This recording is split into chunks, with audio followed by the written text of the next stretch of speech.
Leads the Giants with 8 home runs. That's 8 of their 20 total that they have. Wynn Shearholtz getting the start at right field. Ishikawa, Franson, and Lincecum is the pitcher. And former Giant Kevin Correa facing his old team. A very solid start for the right-hander Correa. His last time out, 7 innings, 3 earned runs. The walks did not hurt him. And one thing to take note, he's allowed 3 or fewer runs in 6 and 7 starts as a Padre. So hopefully Kevin Correa can keep the momentum going and finish off the Giants tonight as the Cubs come into town for a big weekend series. Here's Zambrano against Peavy tomorrow night. Tonight, Lincecum and Correa were set to go with Aaron Rowan stepping into the box. And the first pitch of the night on the way from Kevin Correa. And first pitch hacking. Adrian under it, behind the bag in fair territory, makes the catch. And that's the way this game begins. Defense, there's strong, and then there's Army strong. Find out more at GoArmy.com. Scott Hairston in the outfield now in center. No errors at 58 total chances. And without Jody Garrett, now on this team, Tony Gwynn Jr., part of the outfield mix. He's probably in a cab right now on his way over to Petco Park, or he is in the clubhouse donning that Padre uniform. Yeah, he's on the lineup card for Bud Black tonight. Eugenio Velez, switch hitting second baseman. Takes the first pitch strike.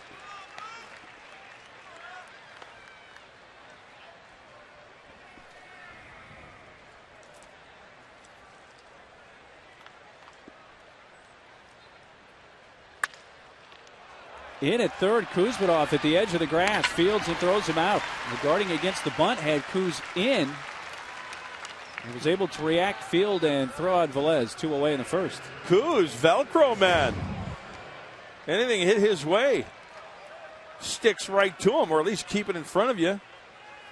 I remember the great first baseman J.T. Snow told me once, you know what? As an infielder, you don't have to worry about catching the ball cleanly each and every time. Just keep it in front of you. Worst case scenario, keep it in front of you. Give yourself a chance. Goes through your legs, you've got no chance. Kuz without an error this season. Third baseman Pablo Sandoval goes up there ripping and fouls it back.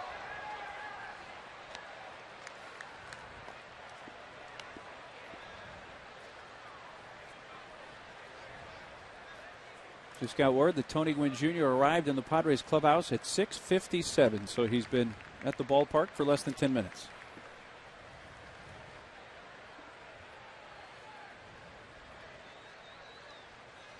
Breaking ball bounced out to Eckstein. Nice beginning tonight for Correa. Down in order go the Giants. Nothing across. San Diego coming to bat.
No score into the bottom of the first inning. Here's the San Diego starting lineup.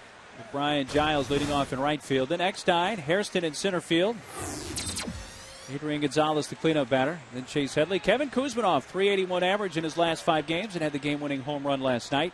Hundley's catching, then Burke and the pitcher Correa. And last year's Cy Young Award winner, 24-year-old Tim Lincecum. His numbers are kind of high as far as the opponent's batting average. Not bad, though, at .259. A nice area, 3.75. Fastball, curveball, changeup. And, you know, it's only normal when a guy wins a Cy Young Award. He's a marked man. Everybody around the league wants to get to him, right? Hitters adjust. Tim Lincecum is going to have to adjust also. 94 mile per hour fastball strike, 0-2 on Giles.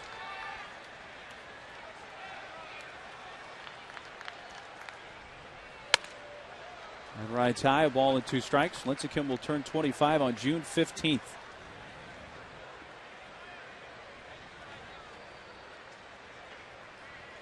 .5'11", 170 pounds.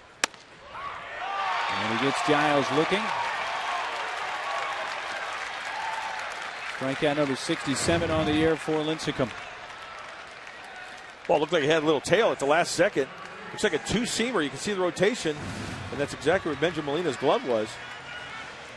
Talked about the strikeouts in the pregame show, and Lincecum answering the bell with his first punch out.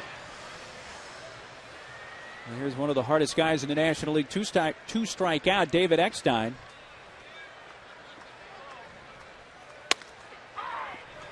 Lincecum a first pitch strike.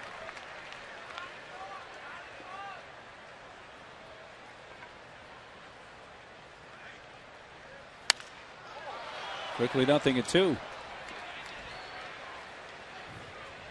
Lincecum in his last start did not get the decision, did not have great numbers against the Mets.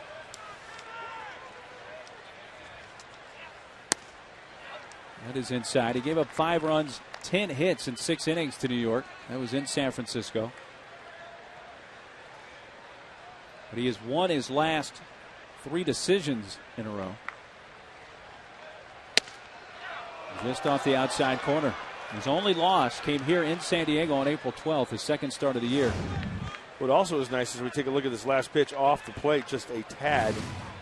When you've got the stuff of Lincecum and you're getting almost 6 runs of support, that makes it fun to pitch that way.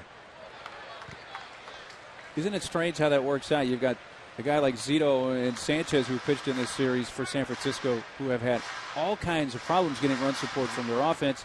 Yet here's the Cy Young Award winner, and the offense scores runs for him. Always seems to be 1 or 2 guys in the rotation that does not, they don't get the love. Off-speed pitch is inside to Eck, and it's a 3-2 count.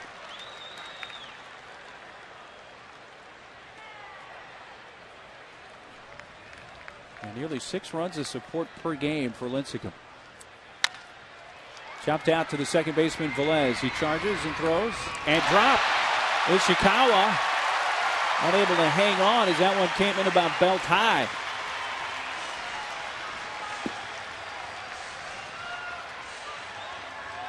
You have to think that's going to go on the first baseman. Absolutely. Looked like Ishikawa got handcuffed just a little bit. Nothing wrong with the throw. Wow. Second error of the season charged to Ishikawa.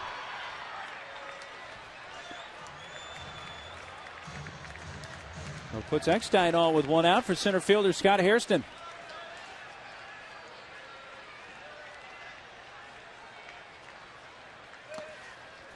Blocked by Molina.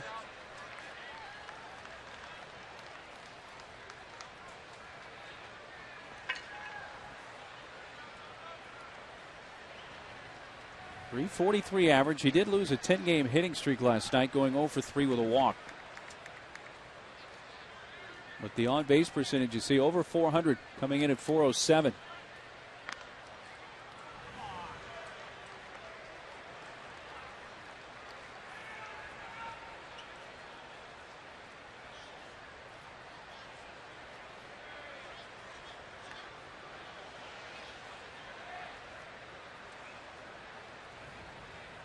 1-0 from Lincecum. Pretty straight fastball there at 93. Kind of tough to tell if that was a two-seamer or a four-seamer, but we know definitely he has that two-seamer. That one looked like it was pretty straight. And a ball middle in.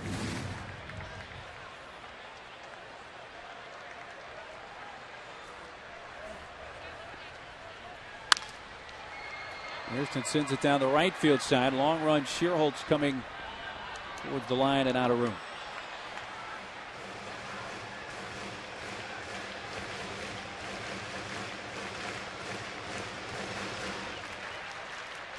Hairston with a home run in this series. Came in the first inning here on Tuesday night. Bring up an interesting point as far as the home run is concerned. At 50 2/3 innings pitched now for Lincecum. He's only surrendered one home run this year. And that was to Chase Headley. That stroke to left field. Randy Wynn on the move and makes the running catch on the warning track. Quickly spins and Eckstein races back to first. Hairston hit that ball hard. And a nice running grab by Wynn. Let's look at the defense, brought to you by SD Storage, where $1 moves you in. Go to sdstorage.com to find a store near you today. And Shearholt's in right field, making his 8th start at that spot.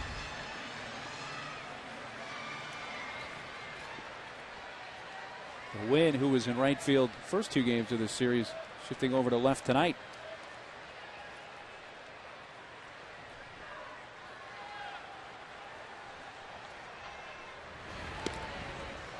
Check on Eck. There's that ball hit by Scott.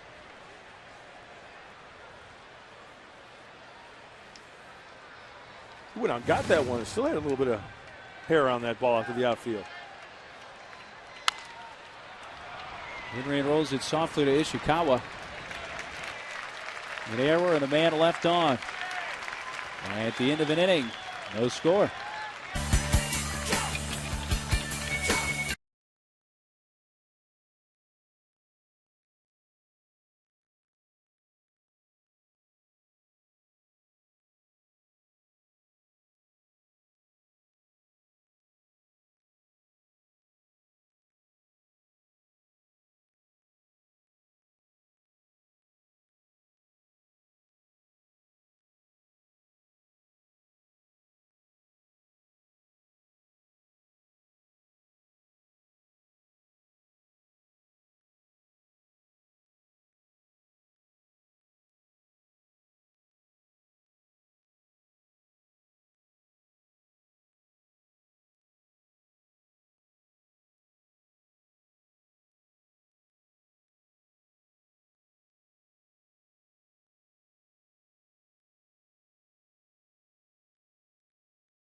Ballpark on Saturday, May 23rd, as we take on the Chicago Cubs at 7:05.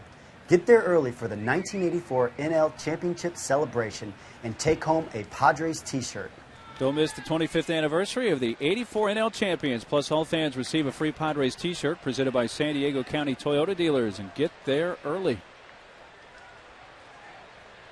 Molina, the catcher, leading off.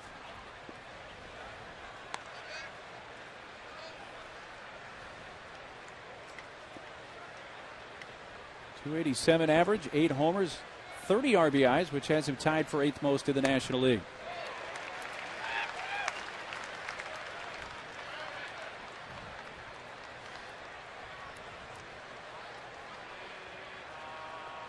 We're 5 and 6 here for the Giants, so it's Molina, Wynn, and Shearholtz. As Correa set the Giants down in order in the first. Well, Benji Molina likes to swing the bat. He's a free swinger, and after that swing, he kind of grimaced a little bit.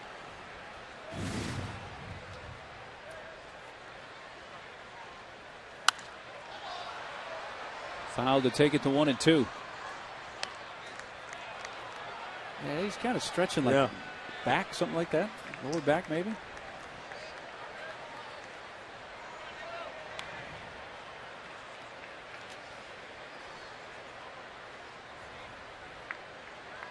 One-two from Correa. Now a couple pitches prior, between pitches, doing some stretching, lifting those knees. Twin something. Yeah. Well, so you want to be a catcher, huh? All those aches and pains, man. Those foul tips.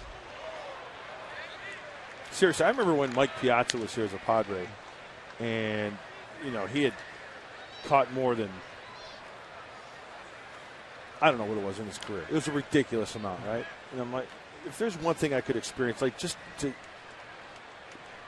go into the body of Mike Piazza and see what he feels like after catching 9 innings the next morning, what his body actually feels like. Giles got a late break, now comes in and makes a basket catch. And Molina flies to right. Looked like Brian maybe held his ground just a little bit, but then making the basket catch.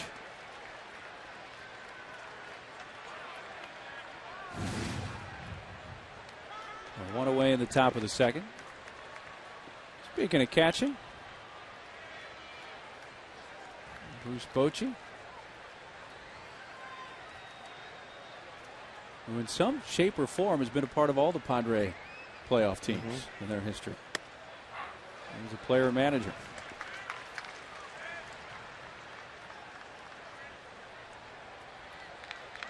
Randy Wynn in this series, 5 out of 8. And especially dangerous from this side of the plate, left-handed. Yeah, don't leave anything off speed, middle in. He will turn on it. Yeah, I like the backdoor breaking ball. I like the hard fastball in, sinkers away to Randy Wynn.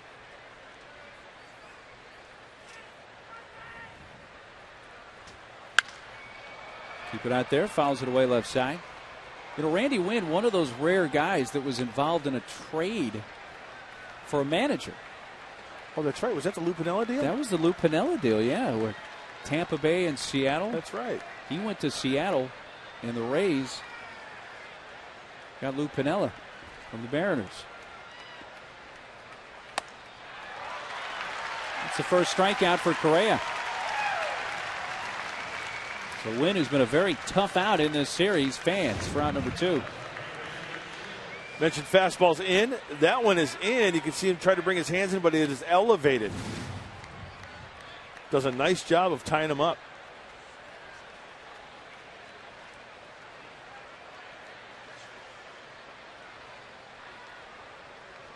Base is empty for right fielder Nate Shearholtz.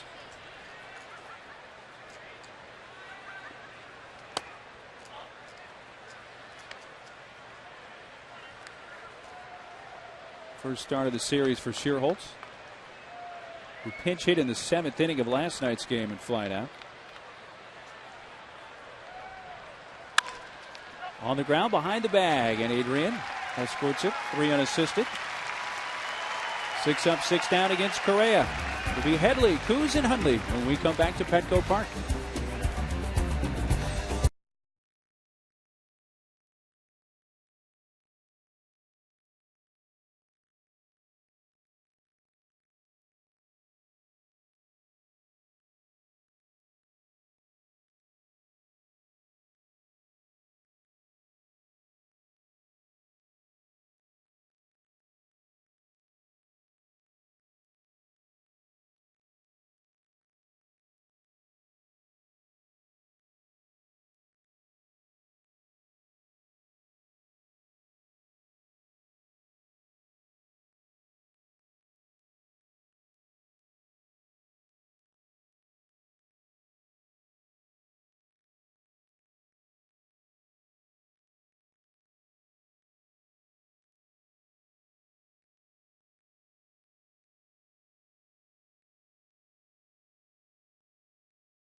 Start your weekend off with a bang with Friday Fireworks.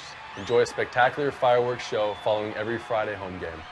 Next one tomorrow night. Stay after the game for Friday Fireworks, presented by Padres Banking at Bank of America. Get your tickets early and save.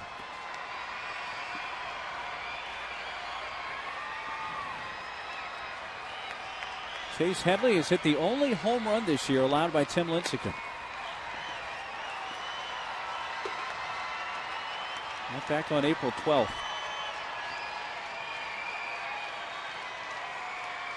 One of 3 hit by Chase on the season.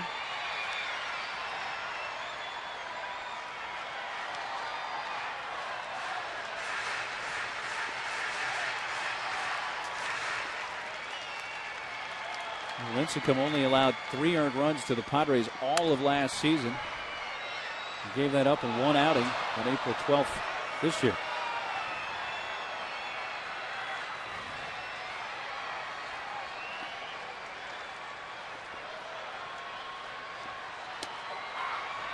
Strike 3 at the knees. Second strikeout for Lincecum. His only loss, I mentioned, right here at Petco Park. Back on the 12th. Right back through the box. And the Padres wound up winning that game by a score of 6-1. Headley found the short porch for a 2-run home run. That was part of a 3-run third inning. Did you see where those hits were? The pitches? Elevated or down the middle of the plate. I mean, I don't care if you're Cy Young. You're gonna, and Timmy knows that. He's going to have to make an adjustment. Well, they gave up 10 hits, a career high in that outing in 5 1/3 innings. 5 in that 1 inning alone, the third, when they scored 3 times.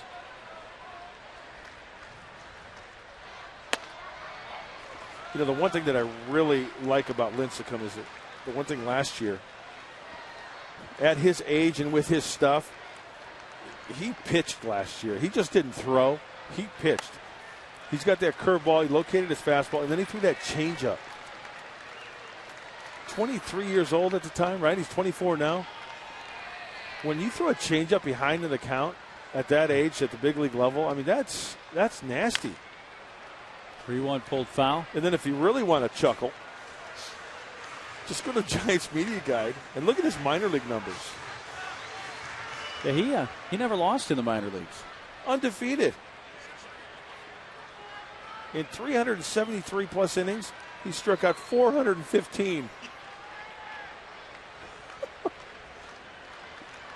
You got to be cartooning me. Well, now he's got 3 strikeouts. An inning and 2/3 tonight.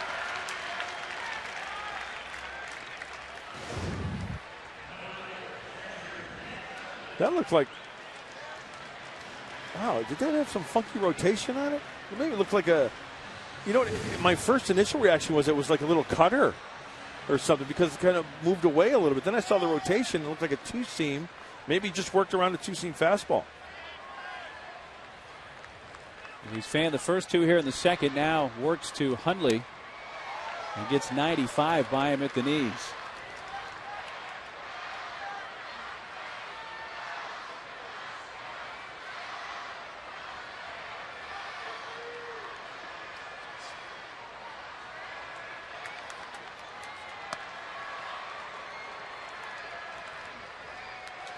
Well, our staff down in the truck found some valuable information. That's the good old-fashioned split-finger fastball there, folks.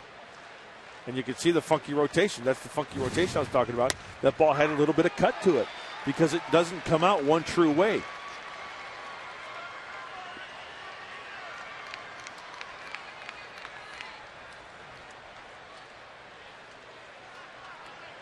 Lincecum ahead 1-2 on Hundley. Split finger grip like he had, you show right here. The beauty of the pitch is that sometimes it can come out like that, you get that rotation, or it comes out like that. That's the beauty of it. You don't know which way it's going to come out. So the ball will do that, it'll do that, it'll do that. That one kind of did that. Yeah, back a guy off the plate. Jammed him, chopped back to the hill, and Lincecum throwing out Hundley. Setting the side down in order. You need some ice there, Cha-Cha? I'll be okay, man. Thanks, bro.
We head into the top of the third inning. Correa sent down the first 6 San Francisco batters, so he'll face Ishikawa, Franson, and Lincecum.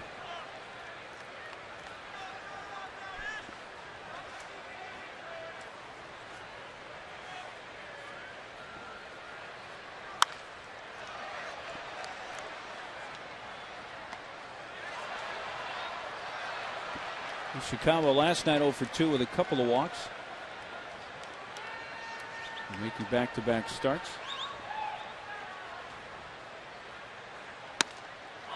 Just off the outside corner.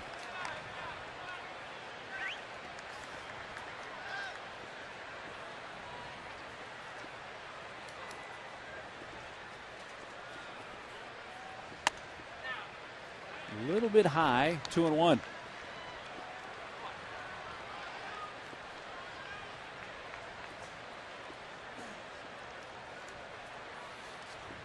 Kevin Correa facing his old San Francisco Giants club. And he's behind Ishikawa, 3 balls and a strike. And I'm sure the adrenaline is pumping a little bit. It's the first time that Kevin has faced his old mates.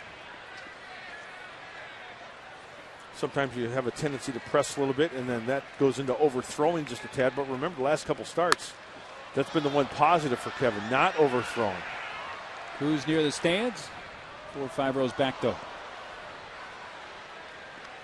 Correa, who made his major league debut with the Giants in 2003.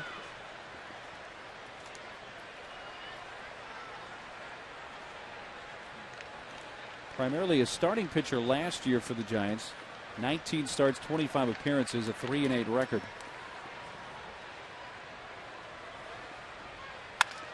On the ground right side, Eck was cheating towards the hole. That throws out Ishikawa. Avalanche Heating and Cooling, your comfort is our priority. Padres have the second best winning percentage at home in the National League. Only the Dodgers better, with the Padres at 13-6, so a .684 winning percentage. The Dodgers, by the way, 17-3 at home this season. Yeah, that 6-game streak that we're talking about here at Petco Park. Defensively speaking, during the winning streak, it's been a big plus. The home runs allowed, only 4 compared to the 5-game losing streak, or 6-game losing streak at 9 home runs. So keeping the ball in the yard, keeping the hits to a minimum, and especially the walks, the free passes. That's what's very key, I think. And Bob Scanlon mentioned this at the tail end of the Honda Dealers pregame show tonight. The bullpen, no runs allowed in their last 20 1/3 innings pitched. Coming into tonight. Eck gathers. He makes it look so easy and routine.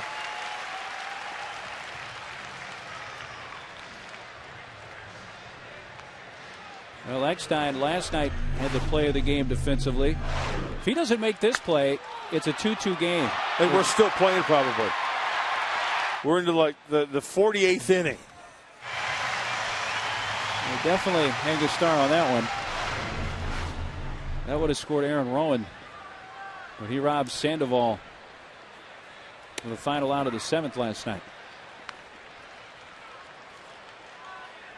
Let's see, he's had 1, 2, 3 assists tonight, so that's 297 consecutive chances without an error for Eckstein now, dating back to last season. Solid.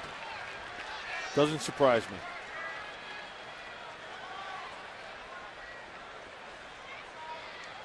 0-2. And once through the order, Correa has been perfect. 9 up, 9 down. Kevin due up second when we return.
Mets and their new location, Lolita's at the Park, just across from Petco.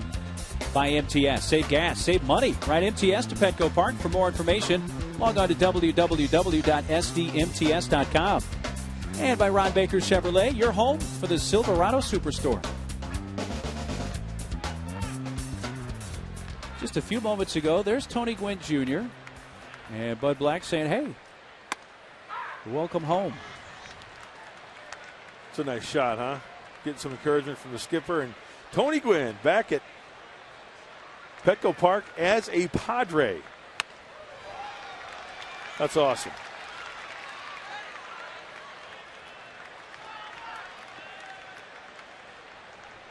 Wearing number 18.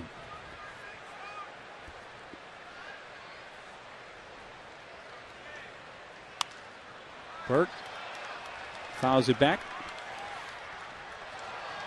Good night last night for Chris. He had a couple of hits. In fact, he had 2 of the 4 total San Diego base hits. Padres have won both games in this series. Won 2 nights ago with 5 hits. Won last night with 4 hits.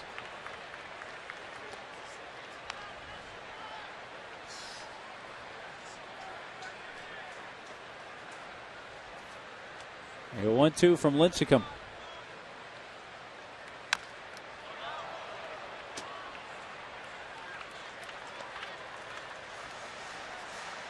Burke also knocking in a run last night.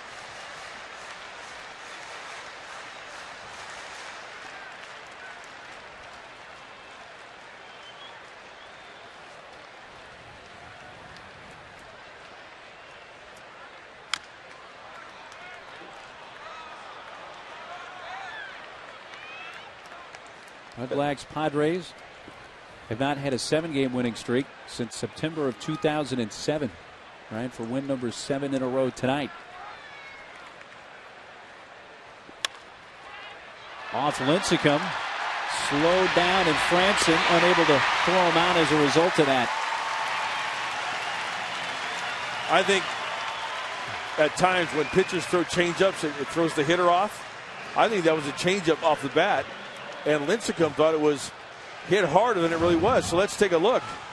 Big swing, and then Timmy was like, okay, get here, and then couldn't field it cleanly. Speed of Burke beats that one out. That is a base knock. And it gives Correa an opportunity to bunt him over. Padres going for their 6th straight win here tonight.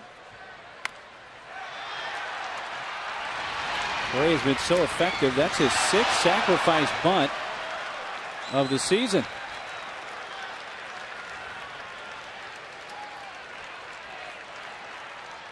That gets Burke down to 2nd with 1 away.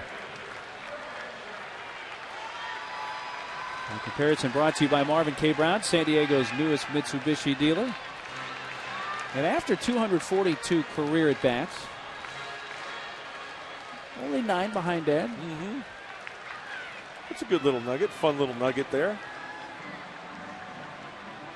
In fact, correct me if I'm wrong, his dad's first big league hit was a double off Sid Manji. Tony Jr.'s first hit was a double.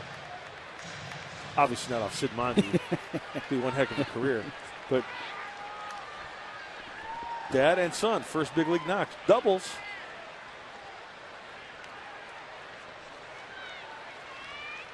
Giles lines at center field. Aaron Rowan drifting to his right makes the catch. Giles squared one up there, but Rowan did not have to drift far to make the play. 2 down.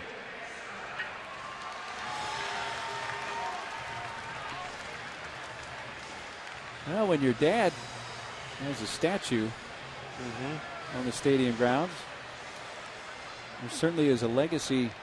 Will that be an issue for Junior? It's got to be tough for anybody, whether your dad was even guys who didn't make the Hall of Fame. You know, we can go throughout history and look at the father-son combinations.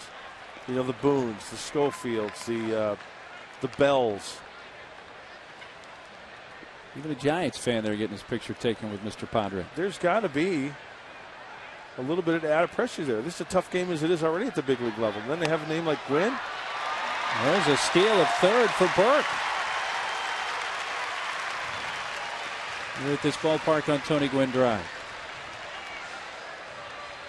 Third steal of the year for Burt. You know, Lincecum with the curveball. He could bounce one back to the screen. That would result in a run.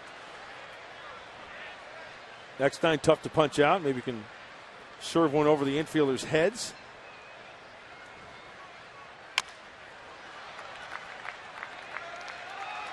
Mike reached on an error in the first inning. Ishikawa, the first baseman, dropping one.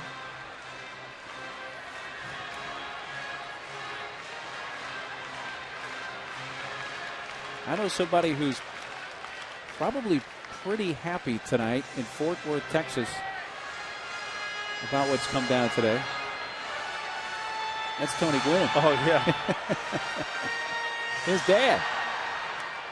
The Aztecs playing in Fort Worth. That's where the conference tournament is. TCU? Yeah. TCU is the host team. Oh, okay.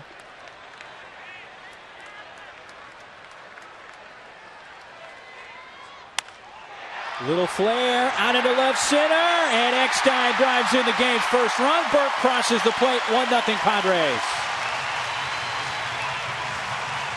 What were you just saying? Steal, little flare? Little duck snort over the infielders' heads. And a run. Eck can fight them off with the best of them.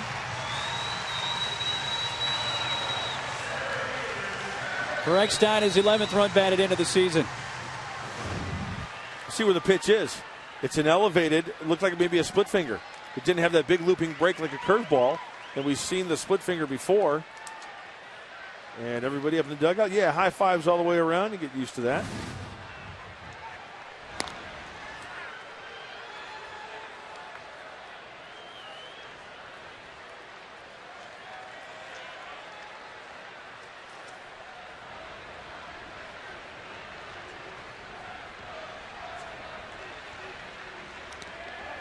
Blocked by Molina, a look by Eckstein, and he stays put.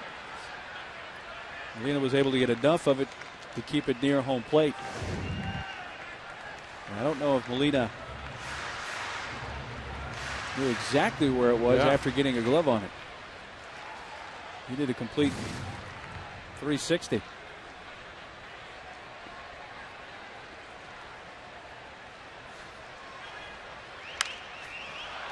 Hairston pops it foul back, and Molina has room. But San Diego gets on the board. They get a run on a couple of hits and strand one.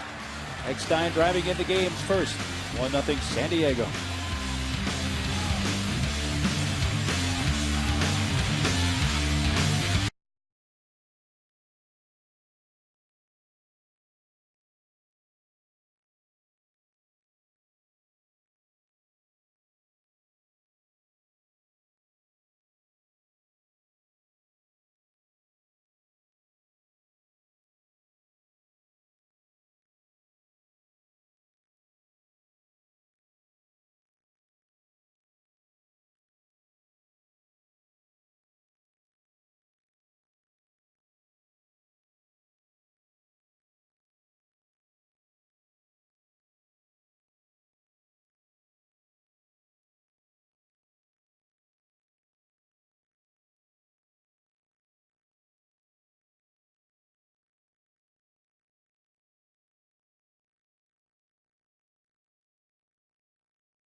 Our question is, who was the first batter struck out by Tim Lincecum in his big league career? Well, that leaves a wide range, but I'll shorten it up for you. His major league debut actually came against the Phillies in 2007. The answer for you just a bit later.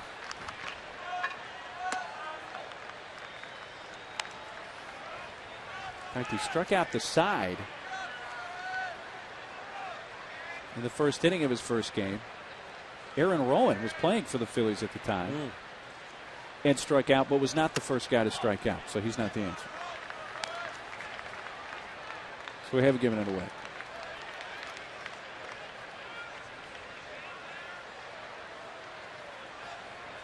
Rowan popped out to first to begin the game. He rips one to left field. Headley retreating. It's over his head and off the very top of the fence. And he's going to hold him to a long single. That one came within a foot or two max of getting out of the ballpark in left. Oh, it was hit so hard. I thought that Rowan got it off the bat. I'm wondering if he went into cruise mode out of the box. But you know what? Chase Headley plays it well because you know what? Let's watch him run. He kind of pulled up a little bit there. But you know what, though? With the way Chase Headley, even if he's sprinting out of the box, there's no way he's going to get to second base.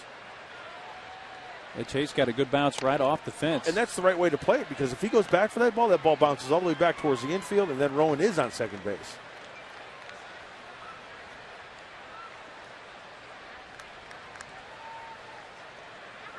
So after retiring the first 9 Giants batters of the game, Correa allows the leadoff long single in the fourth to Rowan.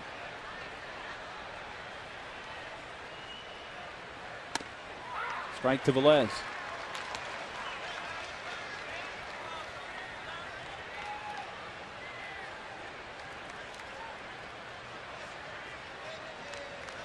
Velez in the first inning grounded out to the third baseman Kuzminoff, who was playing in at the edge of the grass just like he is now.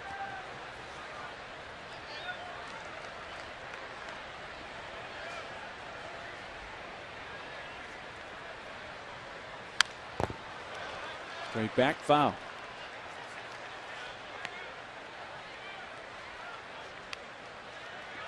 Velez is a switch hitter, but has not actually had a base hit yet this year from the right side. He's 0 for 3 right-handed. All of his base hits have come left-handed. Well, we have a celebrity lookalike from the truck, and I think it's a good one. Aaron Rowan looks like Johnny Drama on Entourage.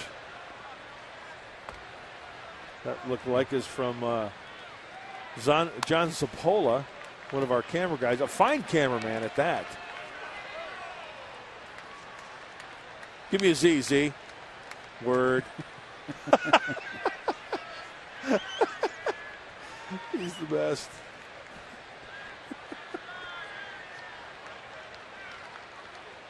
Two to Velez instead of check on Rowan. See if Velez tries to hook something over in that right side with that big hole, and Kevin Correa may be countered with a two-seamer away. With 2 strikes, Kuzminoff is backed up behind the base at third. So he's coming inside. Popped him up. That was a beautiful pitch by Correa. Eckstein doesn't see it and lands on the infield. Burke picks it up. Boy, did he play that off great. Oh, great acting job. That is why David Eckstein is one of the greatest players to ever play the game of baseball. He didn't panic. He didn't start waving his arms. You know what? It's a wash anyway. It doesn't matter. It's a force play, right? Totally lost that ball in the twilight. Didn't give it away, and Burke picks it up and tags for the out. Look at. There's no way he's going. You know, the runner. He's got to stay close anyway, right? Because it's a force play, and he's not going to get doubled up. But my point is, Eck. That's awesome. Well, it's right at the time of night at twilight with the sun going down. Ball gets up in the air that high this time of night. There's about, what, a 10-minute period right about now? Yeah, 5, I would say 10 10, minutes? 15 minutes, yeah. And once again, the runner's off the bag only a little bit because he's going to go back, right? He can't go halfway. It's a pop-up on the infield. But my point is, to me, I was watching David He sold it. He sold it so well, like he was going to catch that thing. Hey. Flip, turn, 2. Eck, Burke to Adrian on the broken back ground ball. And the Padres turn their 40th double play of the season. Nicely turned. Preceded by an Academy Award acting job from Eck.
Chase Headley, Kevin Kuzminoff, 1-0 Padres.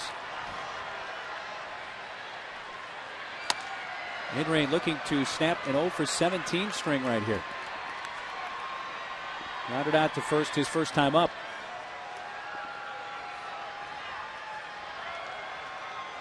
Well, a lot of times after a hitter will swing and miss at a pitch, he'll ask the umpire if that was a strike. I'm guessing that's what Adrian did.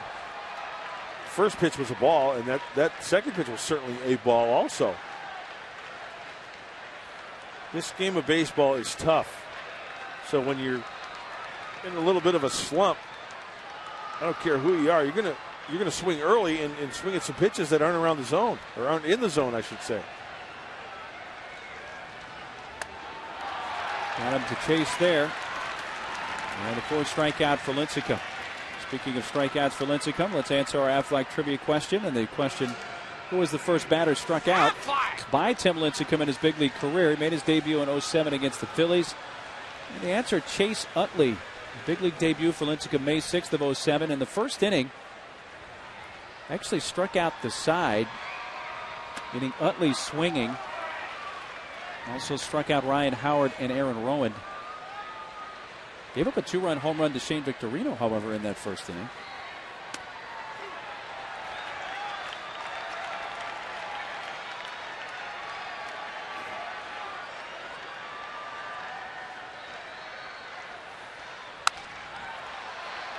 Still 0-2 on Headley, who struck out looking his first time.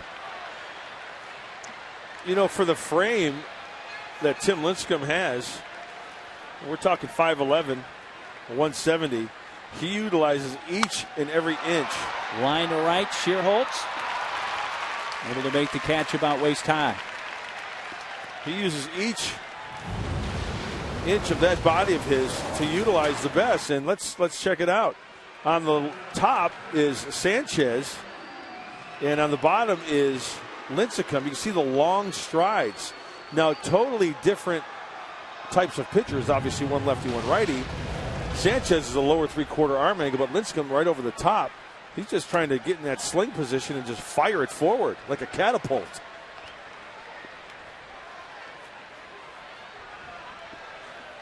The thing is, when you stride that far, if you have a low three-quarter arm angle, sometimes you have a tendency maybe to work underneath the baseball. Lincecum, on the other hand, because he's so far over the top, he bends that top half of the body towards first base, and he's straight over the top. Ooh, that got Coos. 8-5 pitch. And a 2-out base runner. That was a curveball, or that was a split finger curveball. You can see it out of his hand. Hits the K and Kuzmanov on the back of his jersey.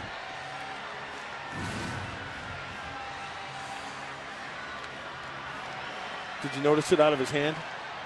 Kind of rolling out of his hand. Couldn't get it out in front just enough to try to throw it to that outside part of the plate.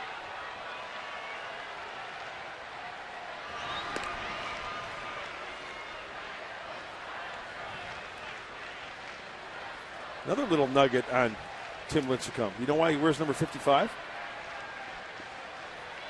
Found this out the other day. Tell me. His favorite number growing up was 10. Well, that makes perfect sense. Couldn't get number 10. 5 plus 5 is 10. Ah. Straight from the horse's mouth. There it is. Double nickel.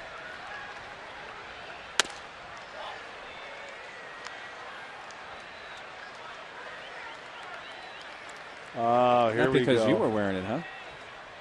Who did I just punch out there? Who's the big left-hander? Is that Chico Walker? That is Chico. Grab some pine, Chico. You wore the double nickel because it was the speed limit at the time and you owned a CB radio. My handle was... Oh, boy. This is back up third talking. Fastball inner half. See ya. And that's Bob Melvin, former skipper of the D-backs.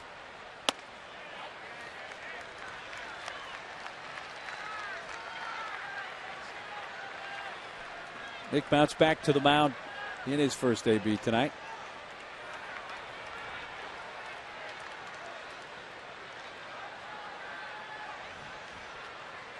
Two outs in the San Diego fourth.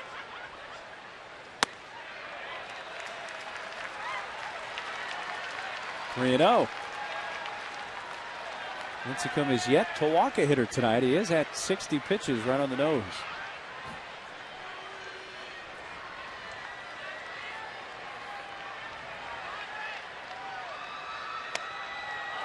Wow. He got squeezed on that one. A 4-pitch walk, and it's 2 on, 2 outs. Looks like a two-seamer that just kind of leaks, and Molina tries to frame it.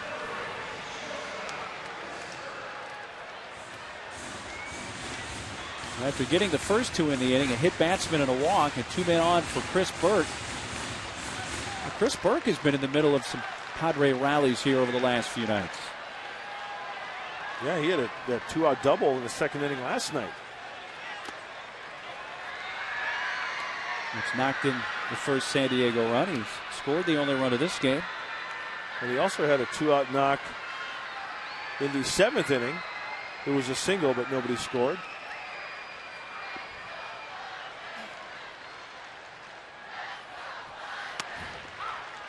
Right call.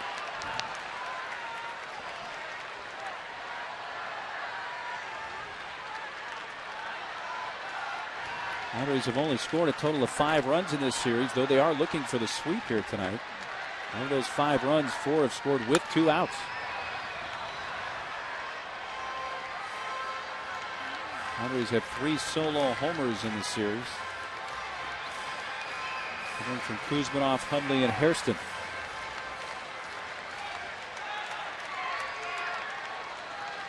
Is there a Margaret Giant fan in the house tonight? No. That's a Tim Lincecum fan, believe me.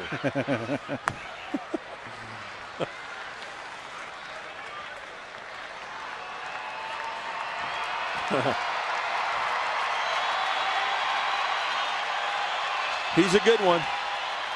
And he's a good kid, too. A rock star in the Bay Area, isn't he? Yeah, he is. 2-2. You know, when we were in San Francisco, the boxer Manny Pacquiao was there. He's from the Philippines. And he and Lincecum shared something in common.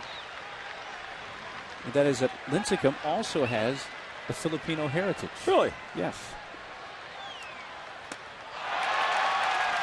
5th strikeout for Lincecum. And the Padres strand 2 and have now left 4. We have completed 4 innings at Petco Park.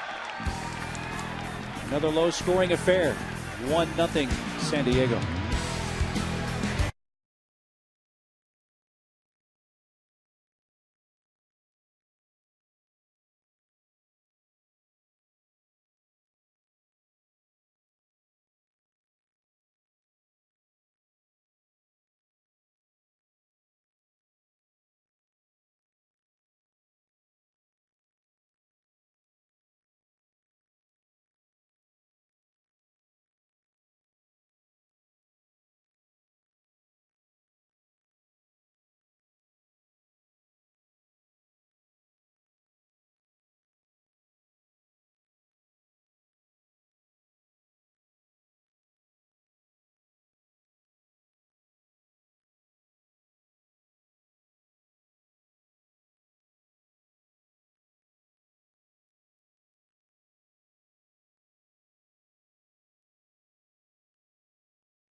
Mid-game recap brought to you by Murray Lamper Construction. When you're ready to remodel, folks, call Murray Lamper Construction. They've been improving San Diego homes since 1975. They did my house, and I'm quite happy with the results. Log on to murraylampert.com. Eckstein has knocked in the game's only run. That was in the 3rd. We move to the 5th. 1-0 Padres, and the cleanup hitter leads off for the Giants. Benji Molina.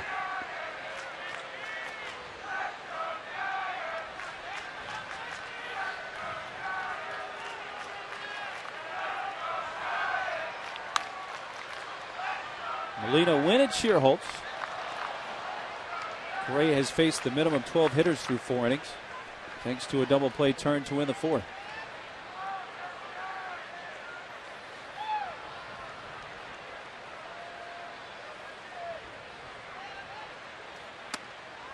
Behind that, no balls, 2 strikes. Wow, maybe a little extra giddy up on the fastball of Kevin Correa tonight. That one was registered at 92 on the gun here, 93 on ours. So I'm going to call it 93.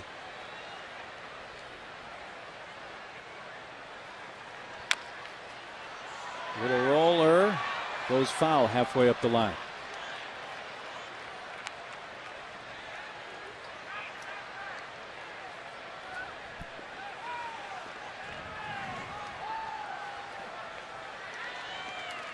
Benji Molina.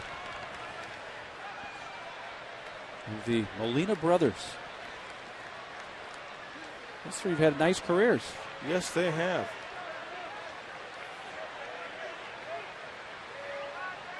Jose now with the Yankees. Of course, Yadier with the Cardinals. St. Louis, by the way, beat the Cubs again tonight 3-1. So the Cubs are going to be here tomorrow with a 4-game losing streak.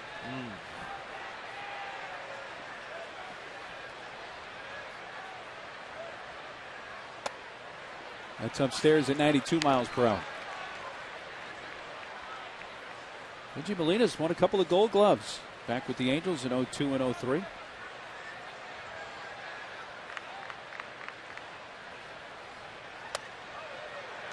Upstairs again, 2-2. Remember last start for Kevin Correa, we talked about the solid 7 innings. When he ran into some trouble, maybe a little bit of adversity, he stuck to his game plan as far as mechanically speaking and not overthrowing. After 2 high pitches, let's see if he can make an adjustment here. Rip left field. Will it stay in the park? Barely. That is almost an exact replay of where that ball came down to the ball hit by Rowan an inning ago. And another long single, this one for Molina. And you know what? Chase Headley played that carom barehanded off the wall. Benji Molina was not at first base yet. Hanging breaking ball. He might think it's gone. Watch. Bare hand there. I look down the line, and Benji Molina was still 2 steps from the first base bag. Once again, the ball was hit so hard, and Benji Molina, you know, he's not going to break any records in the 40-yard dash. There's no way he's going to get to second base. Once again, Chase Headley played that one correctly. First pitch strike to Randy Wynn.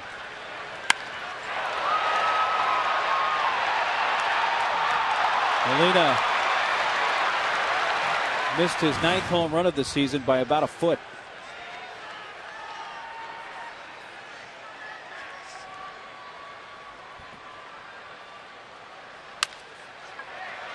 Charged by Eck, flip, get the lead man, but Wynn easily beating the relay.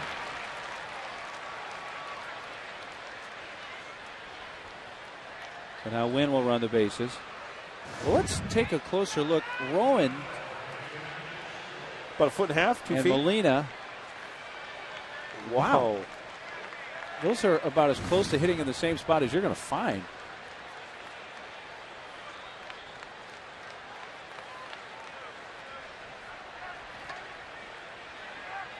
And if you're the Giants, a team that's been scuffling to score runs in this series, yeah, that's frustrating. You got to have to think, man, the baseball gods just aren't on our side. And right you know now. what? When you hit a ball that far and you only get a single, that's a big league thing with them.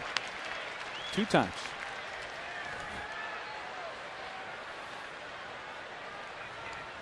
Sherholtz grounded out his first time to the right side.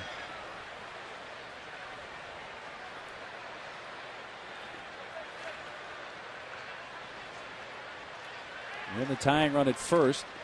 Has stolen 7 of 8 stolen base attempts this year.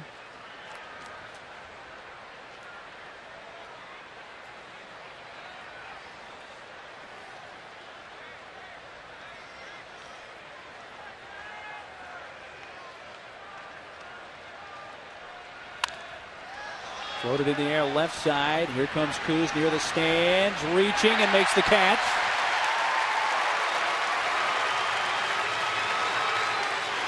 Sherholtz fouls out. 2 away.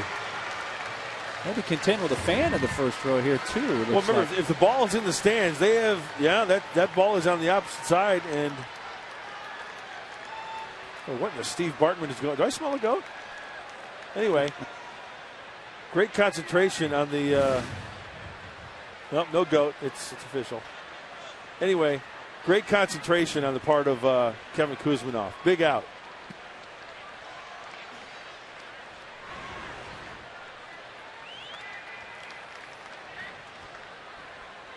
Yeah, the fan didn't do anything wrong. He didn't reach into play. Right, exactly. That's the point.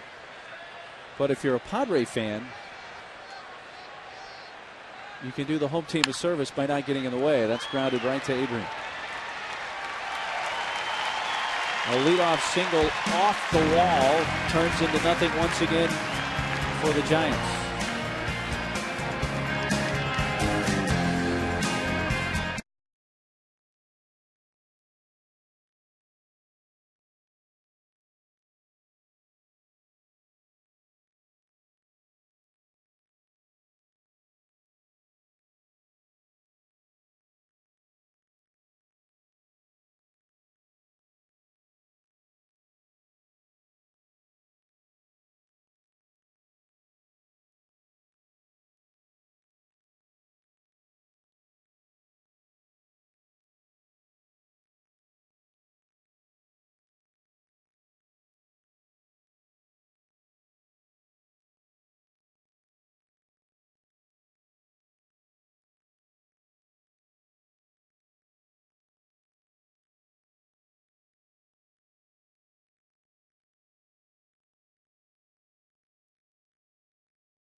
dance, party in the aisles. Win a chance to sit in the Rockstar Lounge. Tickets are at valleyviewcasino.com. The buffet is all you can eat, so help yourself to some punch and cookies. Have you been in the Rockstar Lounge before? I have not, but you know what? After you experience the buffet, the desserts at Valley View, oh my goodness. Make sure you put extra tire pressure on the driver's side of your car when you drive home. I mean, it's usually 32 PSI. Yeah, I go around with 32. 40, 45 after the dessert. Going that heavy, yeah. huh? Yeah. Dig in. 1-2 on Correa, who sacrificed in his first plate appearance. How much you paying that lobster, by the way? He's making some pretty good jack, I bet. Yeah, Larry? Yeah. Was that Lenny? That was Lenny. He does have a brother. 6 strikeouts now for Lincecum, giving him 72 on the season.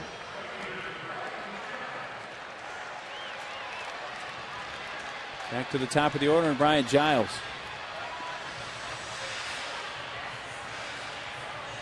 Fan in the first. In the third, lined out sharply to the center fielder, Rowan.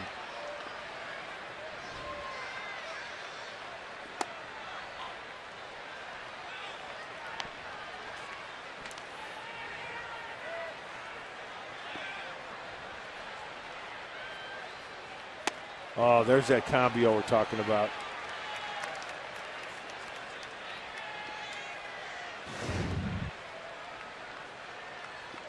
That was either the split or the change, the straight change. Another one. Doubling up on it, huh? Yeah. And you know, the reason why I love the double up, because then now 2-1 count, fastball count, it's going to be maybe tough to catch up to that heater like that on the outside corner. Kidding me? A little generous on the corner? Oh, yeah. Ball's off the plate.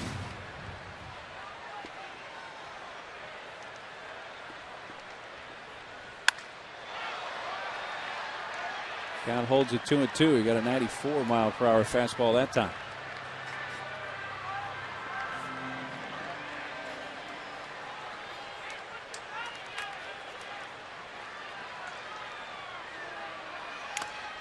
Foul tip. Hung on to by Molina. That's 3 consecutive strikeouts for Lincecum, and now 7 tonight.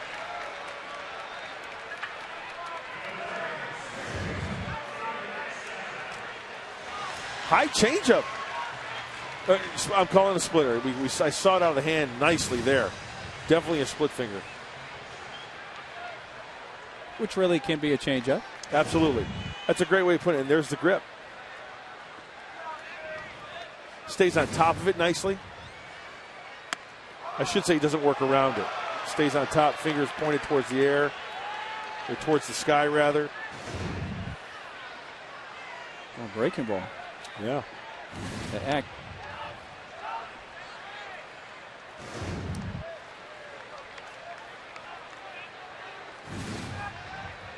Knee buckler. 1-2. Eck with an RBI base hit to left center in the third. And has also reached on an error.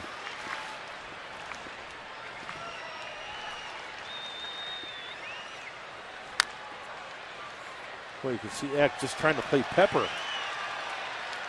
Rick Renteria going to distribute a souvenir. Good baseball man right there, Rick Renteria. Oh, but it looks good on you. Oh, he gave it to the kid. Good job. That's awesome.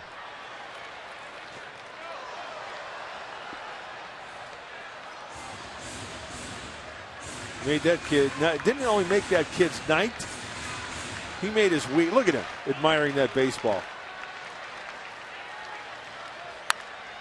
Hold foul.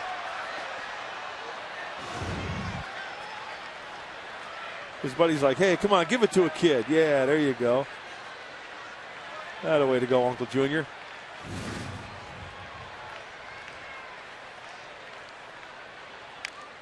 Just getting a piece of that one to stay up there. Now, you know, when I look at that gentleman who gave the kid the ball, it's people like that make baseball so great, because that gentleman there, you know he's a fan. The stories that he must be able to tell kids going back in the day. Eck made it close, but out by half a step. Thanks for coming out to the yard tonight, sir.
For your share of $300,000 in cash.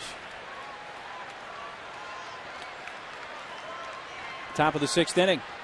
1-0 San Diego. Franson, the shortstop, leading off, fouls it back. 8-9-1 for the Giants. Padres have 1 run, 2 hits, no errors. The Giants scoreless on 2 hits, 1 error. Padres have stranded 4. Giants have left 1. Getting the low strike there, Correa. That was the old nose to toes. I learned that one from you there, Jayhawk. It was purely empirical the other night. Barry Zito threw it. It went nose to toes. In the air down the right field side. Gonzo. That's a row or 2 back. Every time I see a foul ball like that, especially when an outfielder or infielder has to give chase a long way, you worry about somebody like catching a spike and running into a wall or falling over the wall. You know, Brian Giles will run into a wall and through a wall. We've seen him literally go through doors out there in right field. Through that section of fence. Maybe the termites are getting to that wall out there. There's a big termite right there. Look at the eyes on that guy. That's not a termite. Yeah. Is it? It's a termite. No. There are termites who have wings. I know termites have wings, but yeah, they're not green, are they? Right center field and a long run for Hairston. Can he get there? Yes.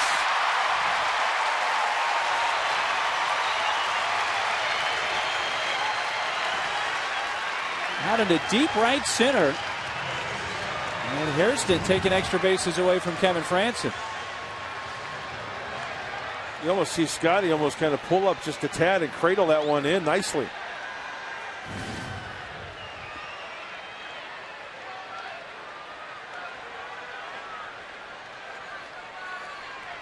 Here's Lincecum.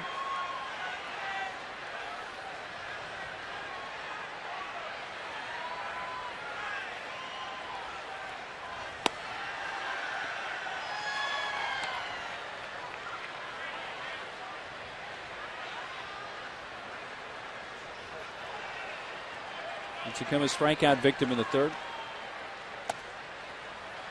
2-0.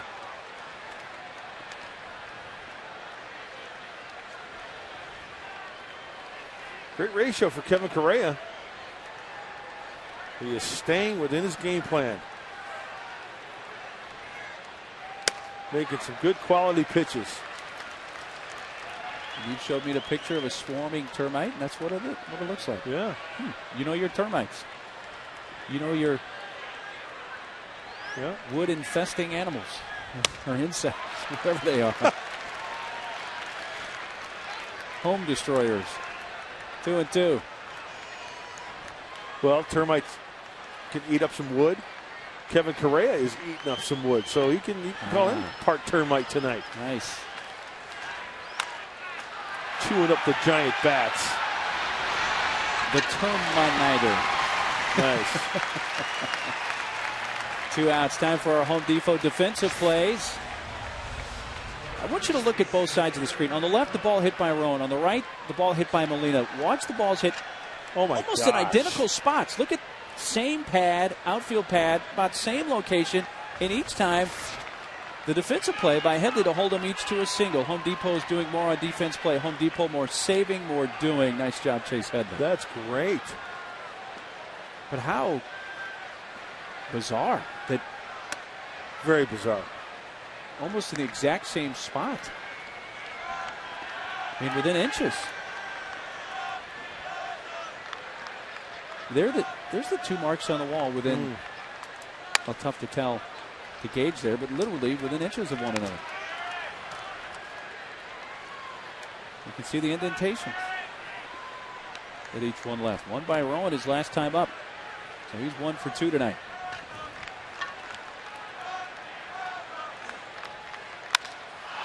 This one is going to get over that wall and tie this game. 4th of the year for Aaron Rowan, and it's 1-1.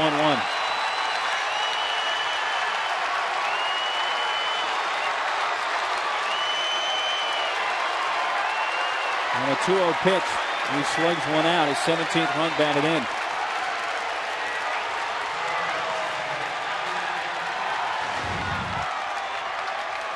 All right, well, it was a fastball count. Rowan got his fastball. Now let's see how Kevin Correa reacts after the home run ties this one up. His last start, Kevin Correa ran into a little bit of trouble, and he bounced back nicely.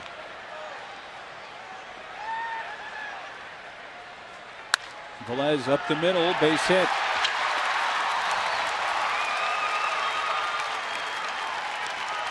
Velez singles.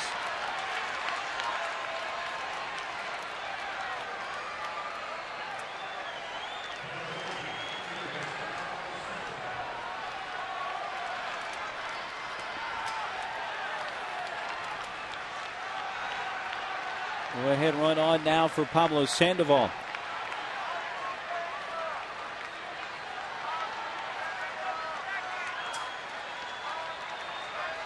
Grounded out in the first, grounded into a double play in the 4th.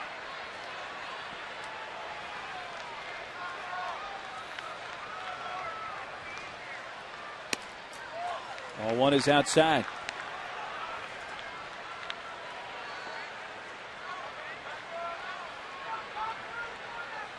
Giants waiting for someone other than Rowan and Wynn to come alive. Rowan now 5 hits in the last 2 games. Wynn has 5 hits in the series. There goes Velez, and that's foul.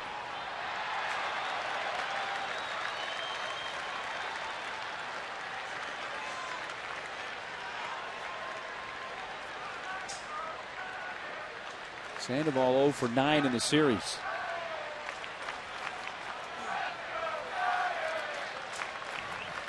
And that's why the game is so psychological also. I mean, guys are coming up to the plate and say, what do I need to do get a hit? Next thing you know, you break a bat and it's a little duck snort somewhere, and then they go 8 for their next, 12, 8 for 14, whatever the case may be. There goes Velez, line down the left field side, foul. Also, you know what else?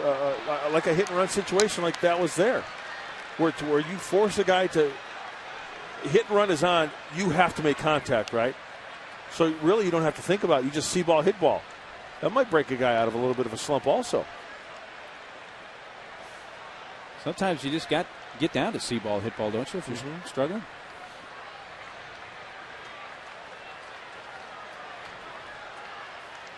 Velez running again. Not this time.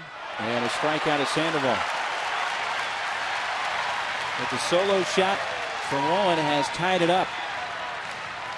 A run on 2 hits. The Giants strand him, just their second of the game.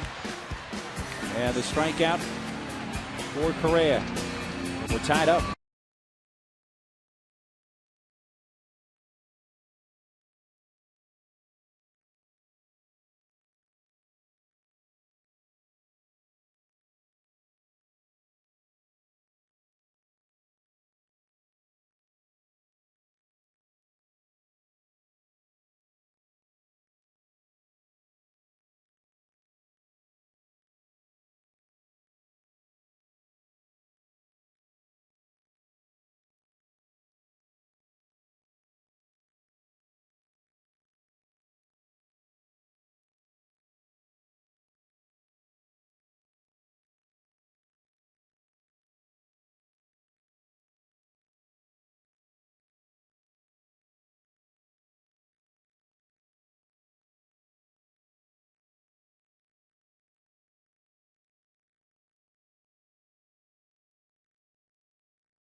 New this season, enjoy the AM/PM all-you-can-eat seats. Purchase a right field upper box or right field upper reserve ticket and enjoy your favorite ballpark foods, all for one low price. The all-you-can-eat menu includes hot dogs or veggie dogs, nachos, popcorn, ice cream novelties, and fountain sodas. Get your tickets today. Go online. Visit Padres.com.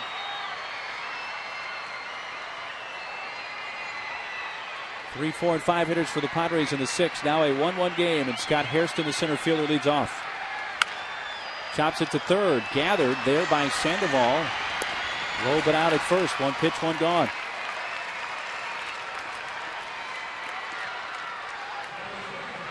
Five in a row now retired by Tim Lincecum. And he'll face Adrian Gonzalez with the bases empty.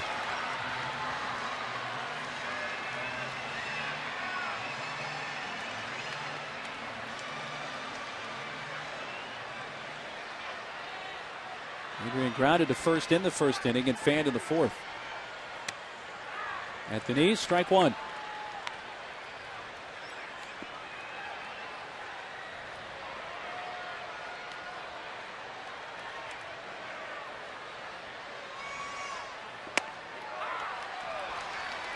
Hitting the low spot again.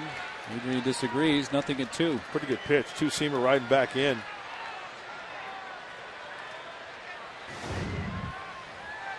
I guarantee that's not low. That's a good pitch. That's pitcher's pitch. Definitely catches plate.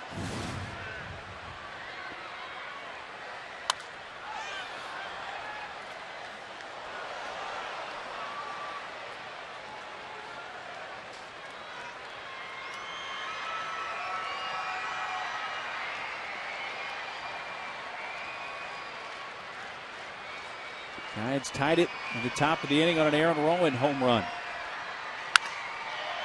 Blasted foul. Padres looking for their 6th consecutive win, their 7th straight win at home.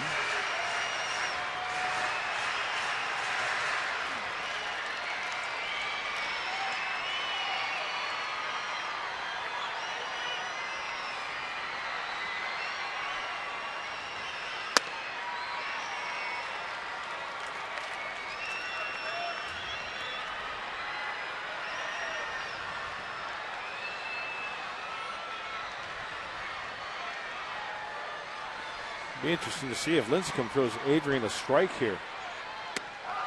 The ball's in. At 94 miles per hour. 2-2.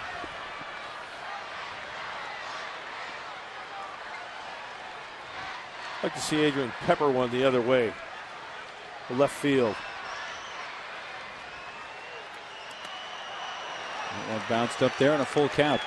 And as a catcher, with 2 strikes, that was a 57-footer from Lincecum. Molina does everything he can to keep that ball in front of him. He does a nice job. I mean, this is just luck of the draw. Look where this ball bounces. And Molina actually took that one in the glove. I think he was surprised he got it in the glove. Yeah. Right past Lincecum and into center field, a base hit. That snaps an 0 for 18 string for Adrian. And nearly got a piece of Lincecum on the way by. And may have. Here comes Bruce Bochy and the athletic trainer. He's immediately looking at his glove hand. His wrist. This ball was smoked. Stays on the breaking ball. Did you see the ball change direction after hitting his wrist there?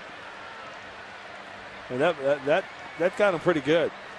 Because the ball was hit on the line and then it immediately hits in the grass behind Lincecum.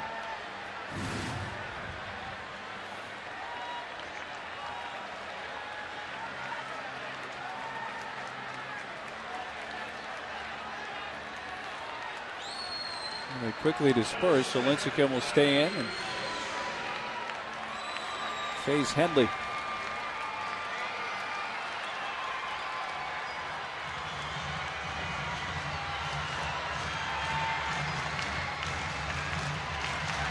Chase had a pretty good rip his last time up. Lined out to the right fielder, Sherholtz. 0 for 2 tonight. Throws it foul over by the Padre dugout.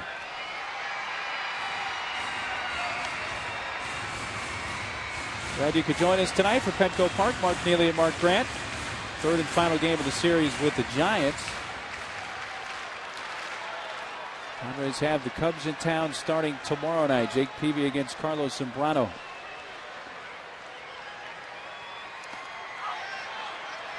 Asked for the appeal and he went around.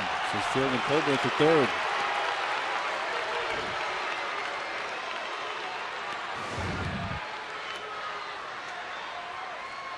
That's tough to let up. Yeah, he went.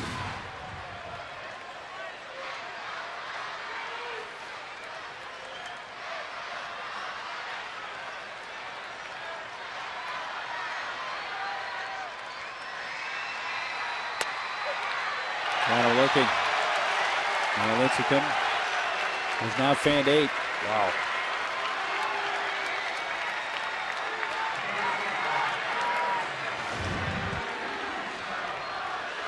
Pretty good pitch. I don't think you could place the ball any better. Definitely on the outside corner and knee high.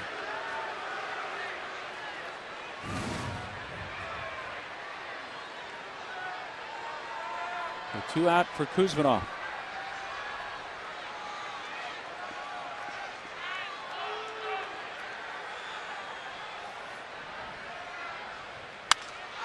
Blister, but a diving stop by Ishikawa.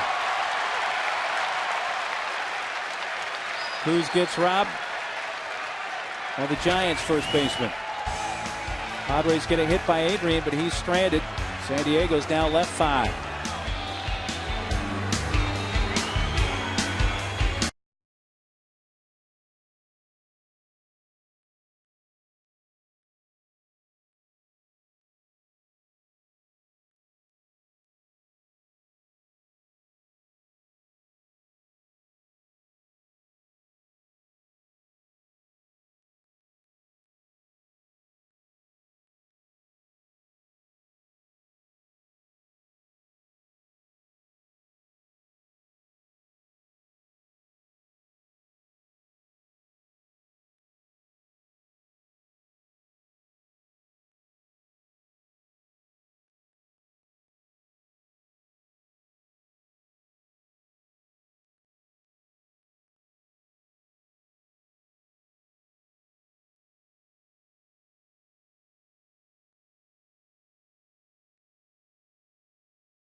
Hey fans, get your mobile phones ready. It's time for Win Every Day in May, presented by Hawaiian Airlines. Text SCUBA and your full name to 269-411 for your chance to win a pair of Hawaiian Airlines tickets or other great prizes. Hawaiian Airlines, America's #1 airline for quality and performance. Now, I know you're a really smart guy, so don't answer this, okay? You know SCUBA is an acronym. Yes. You knew that, right? Mm-hmm. Okay. Self-contained underwater breathing apparatus. There you go. Nice. Sorry about it. Have you ever heard of SNUBA? SNUBA? Yeah. Let me guess. And I think what they're doing is just basically creating a new word. That ball's hit by Molina. Center field deep. Hairston at the fence, leaping, and has it. Well, Molina's come within about 3 or 4 feet of not one but 2 home runs tonight, and Hairston all the way back to the fence to bring that one in. Up in the air long enough for Scott Hairston to get back there and read the territory warning track, jump, and you bet that's a catch. Flash look. He's got a beat on it. The ball would not have gone out of the park. It was still on this side of the wall. A nice catch by Scotty and a big out for Kevin Correa. Strike one to Randy Wynn. Okay, what's a SNUBA? They'll have it in some resorts, but basically what it is, to scuba, you obviously have to take classes and be certified. But SNUBA, they let people do it. It's kind of like scuba. They let you go underwater, but it's basically the hose that goes up to the top of the surface. And you don't have to take classes and do all that. But so it's like an extended snorkel. Yeah, exactly.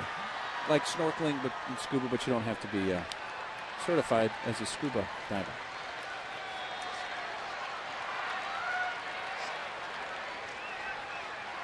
One to Win.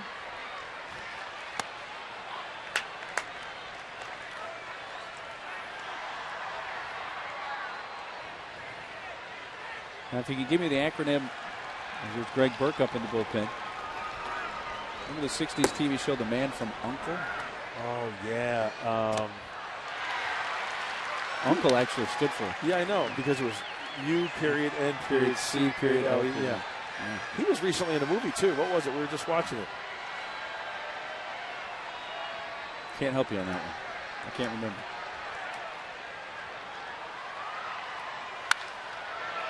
Diving attempt by Eckstein, but it's into right field, and Randy Wynn has his 6th hit of the series, first of the night. And a 1-out 7th inning single. They got the double barrel working. Thatcher on the right, the lefty, and Burke on the left, the righty.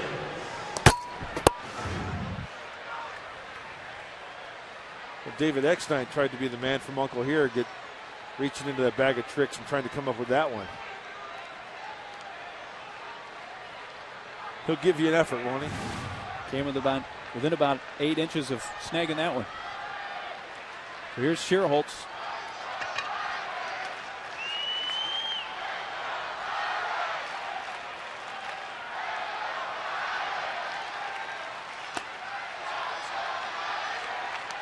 Schierholtz has grounded to first and fouled out to third. Schierholtz, one of the few guys that goes completely without batting gloves.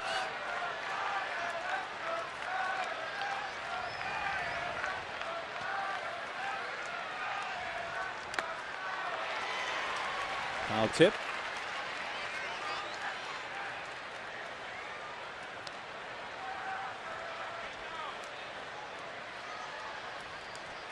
Correa's longest outing this year, 7 innings, which was his last time out against the Reds. He's worked into the 7th tonight. 1-1 game, and the tying, I should say, the go-ahead run at first with 1 out for the Giants, and drawing a throw and just getting back, Randy Wynn. How close was it? Wynn was leaning. He was leaning, but he got back safely. Get the right hand back in.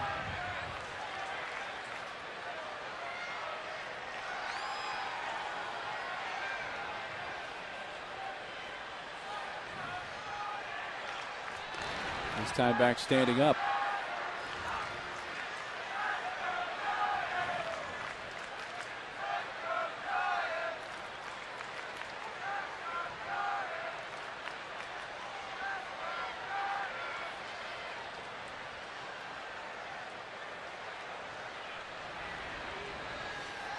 A pitch out.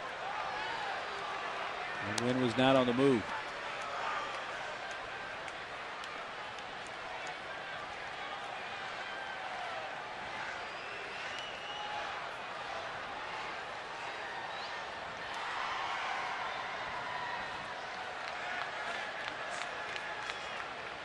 Win 7 out of 8 in stolen base attempts this year. There he goes. Fouled off. Well, tell you what, man from Uncle, right? Uncle, United Network Command for Law Enforcement. Kevin Correa could be the man from Uncle tonight because he has been in total command. No walks, and he has enforced his will to keep the Padres in this ballgame. He had 2 walks in his last outing, but they were both intentional. Yeah, that's right. So he's getting better and better with each start. 2-2. Oh, pretty good pitch. Just off that inside corner.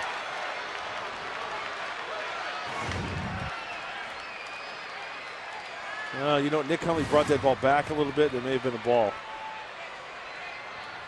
Full count, 1 out.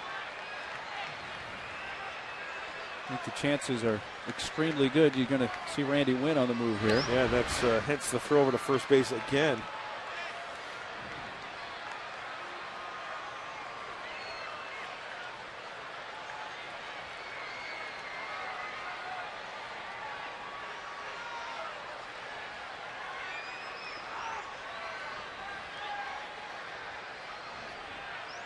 There goes Wynn. Ground ball, base hit, right field. Wynn takes the turn, picks up the baseball, and goes to third. And runners are at the corners with 1 out for San Francisco. Perfectly executed. Sherrill's left-hander hooking the ball into the hole on the right side. Wynn is going. That fastball is middle away. He went out and got it. It was a good fastball count. You see Wynn off, and the flash look. Well, he stopped because, well, I don't know why he stopped, but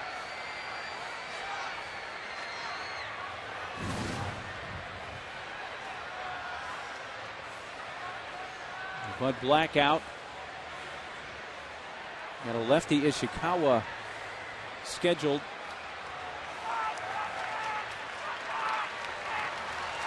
And that's going to be all for Correa. He goes 6 1/3. Pitching change brought to you by your San Diego Hyundai dealers. Discover why nobody can say what Hyundai can at SanDiegoHyundaiDealers.com.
Credit Union with 23 branches in San Diego County. We're safe, sound, and standing by you.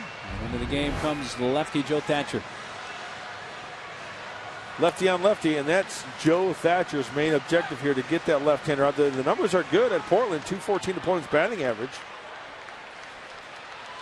And he's only faced 1 left-hander since being recalled to the big leagues. 0 for 1 from the left side. Joe pounded the zone in Portland, had good results. In the last time out for Joe, he kind of fell behind in the count, but then he bounced back nicely and had a strikeout. That was against the Cincinnati Reds about 5 days ago. That's been his lone appearance, a third of an inning, 1 strikeout.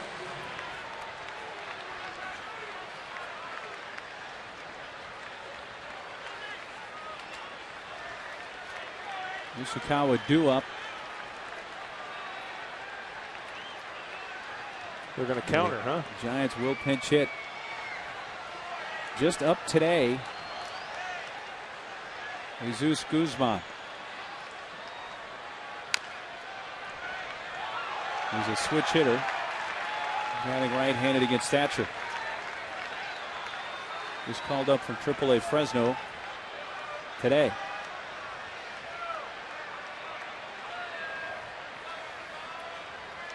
Runners at the corners, 1 out. Tied at 1, top of the 7th. Thatcher's 0-1. Guzman rips it foul down the left field side. Strike 2. Giants are 1 for 22 in this series with runners in scoring position.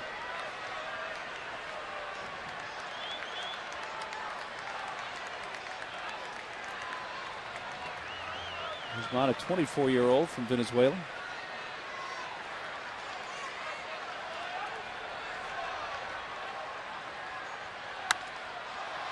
Now to play right side.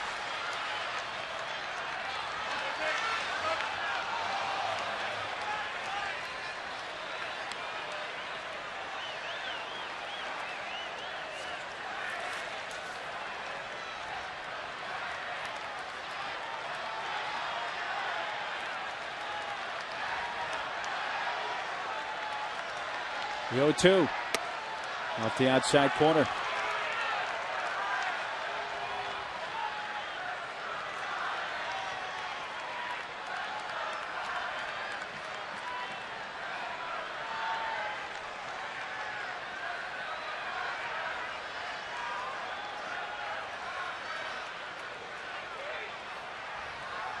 Guzman, Burke, the flip out to first.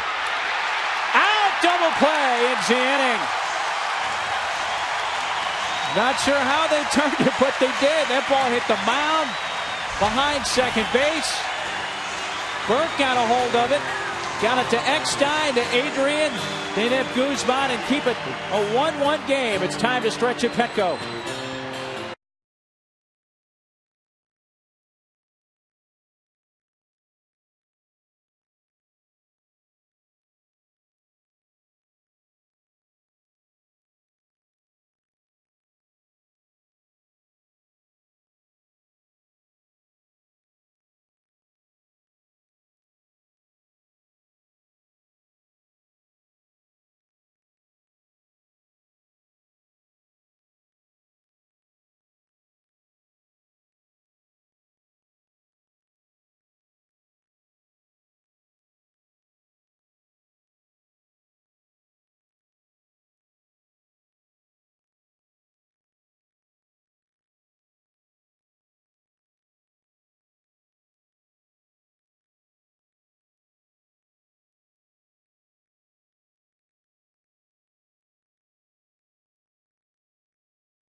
Fan Diego, the ceiling fan store with 4 locations. Check out fandiego.com. For ceiling fans, go to Fan Diego. The Fan Diego fans of the game, one of our younger ones tonight.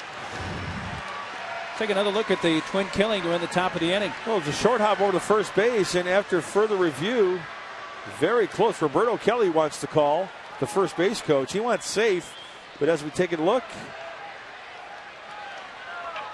he's out. By a hair. Yeah. Second double play turn by San Diego tonight. Bottom 3 up.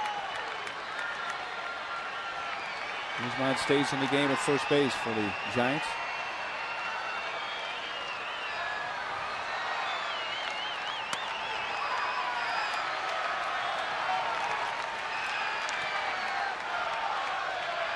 Oh, 2 on Hundley. Headley, Burke in the pitcher's spot due up, so we'll see a pinch hitter for Thatcher. I would like to see this lineup turn around for San Diego. Flip it back up to the top. Get somebody on base and get to the top of the lineup.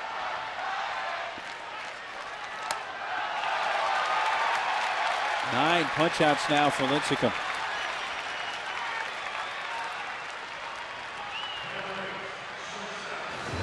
Here it is.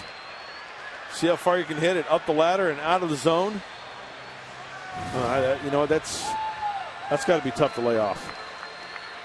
I know we always talked about, you got to make him bring it down. You got to be disciplined. But, that's easier said than done as you take a look at the breakdown from Lincecum. To the right side. And Chris Burke has his second hit of the game. Look at Midnight Express working the other way. He's got 4 hits in the last 2 games. Yeah.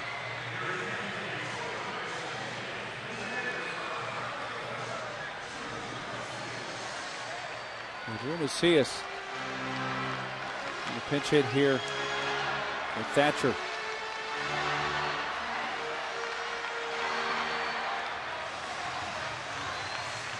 Dave Righetti out.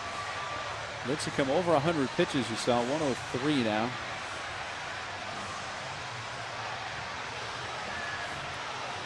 Dave Righetti probably going over to scouting report to left-handed hitting Macias, to the righty Lincecum. And you know what? You can give a scouting report on the guy, but Lincecum is going to go to his strength. He's the pitching coach, Dave Righetti, and any Yankee fan remembers July 4th, '83. This was the first Yankee no-hitter since Don Larson's perfect game in the '56 World Series. Came against the Red Sox. Tough guy to strike out too, huh? Wade Boggs. He struck out 9 total in that game.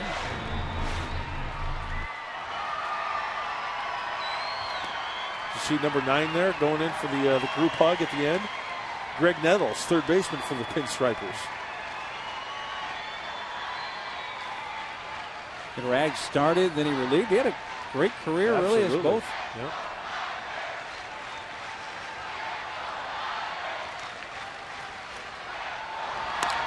And again, he still holds the Texas League record with 21 strikeouts in a game. Wow. Who was that against? Who was he pitching for? Do you remember? Tulsa. Really? Yeah.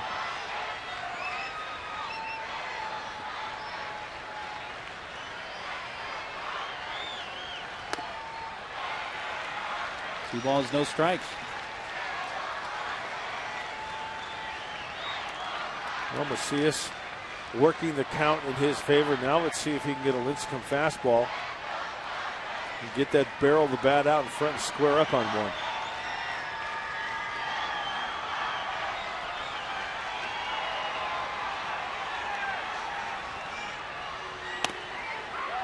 Low strike. Well, Lincecum has been living down there tonight. He's been getting that low strike. Yeah. And I agree with the home plate umpire. I think that's a strike. You look at the side, I guarantee you that's at the knees. That's right at the knees. And the strike zone is the bottom of the kneecap. Exactly. Bottom of the knees now. Used to be the top. Right. They changed it a few years back. At least they identified the rule as being bottom of the knees.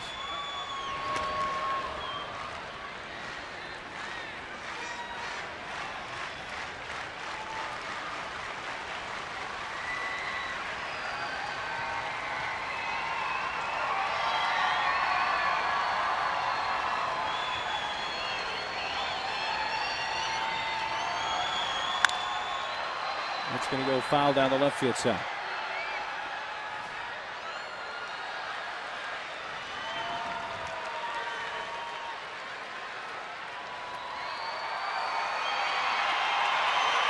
Lincecum drew up second in the next inning. So over 100 pitches, 107. I think you're looking at his last inning of work here. I concur. He brings a 2-2 to the pinch hitter, Macias. He gets his 10th strikeout. 2 outs.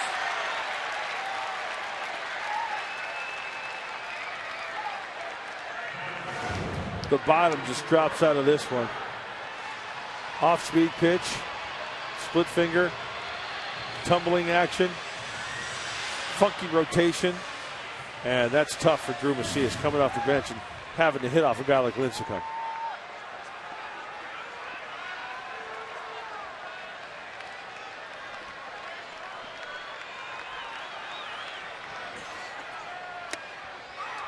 On the inside corner, strike one to Giles. He's fanned twice tonight and line to center. 1-1, bottom of the 7th. A check on Burke, who stole third base without a throw earlier in the game. His third stolen base of the season.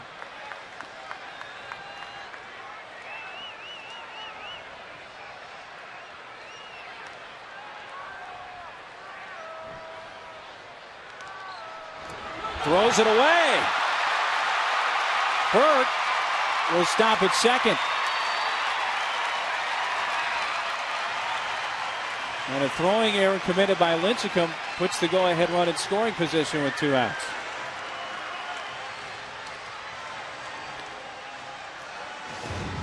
I'd like to see where this ball was thrown. Yeah, that was on the other side of the runner.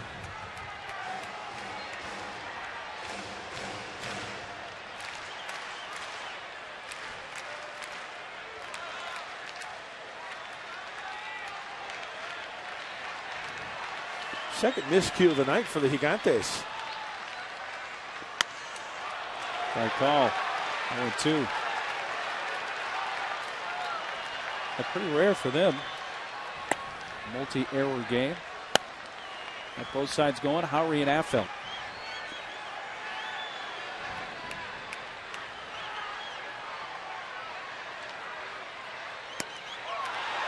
A little off the outside corner. You know, I know that's definitely a ball, that pitch. But you know it's tough? Laying off of it. How do you lay off of that with 2 strikes?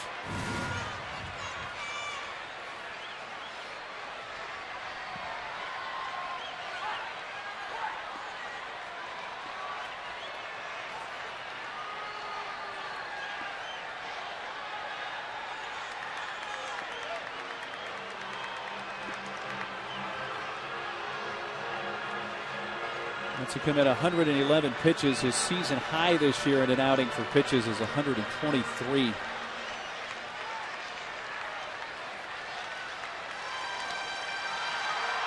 And tonight, the 14th time in his career he has struck out 10 or more in a game.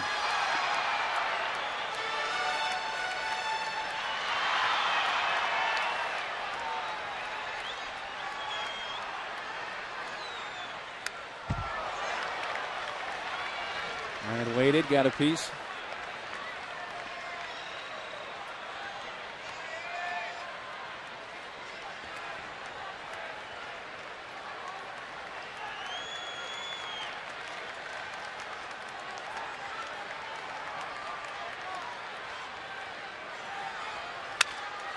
Broke his bat, back to the mound. And Lincecum throws him out. A hit, an error, and a man left on. You may have seen the end of Lincecum tonight. We played 7, tied at 1.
Incredible all-you-can-eat prime rib buffet now for only $10. We move into the 8th inning. San Francisco won, San Diego won. And the third Padres pitcher of the game is Edward Mujica. Last time Mujica was out was against these Gigantes. It was on Tuesday, an inning, 1 hit and 1 strikeout. That was in the 8th inning, and that was a big inning. 2-1 victory for San Diego. The bullpen coming through big time on this homestand. 20 and a third consecutive scoreless innings for the Padres bullpen. 8-9-1. Franson, then a pinch hitter. Lewis in the on-deck circle, and Aaron Rowan.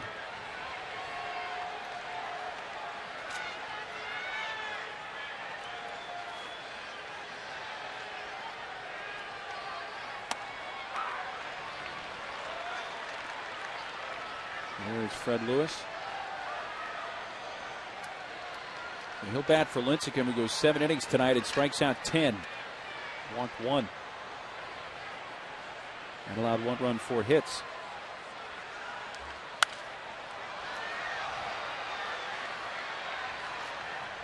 Six and a third innings for Correa tonight. The Padres starter, 1 run, 6 hits, no walks, 3 strikeouts.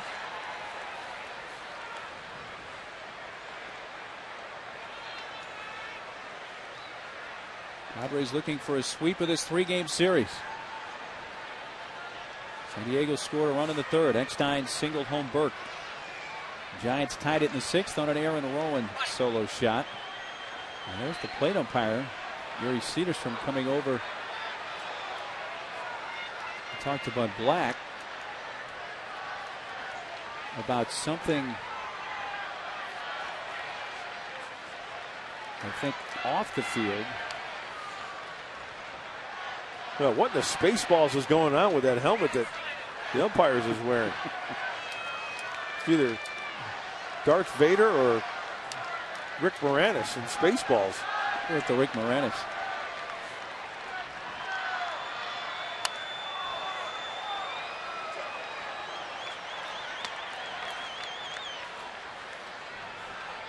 There's Dark Helmet. Why does that amuse me? I am such a clown. The 1-2 from Mujica. Oh, just off that outside corner.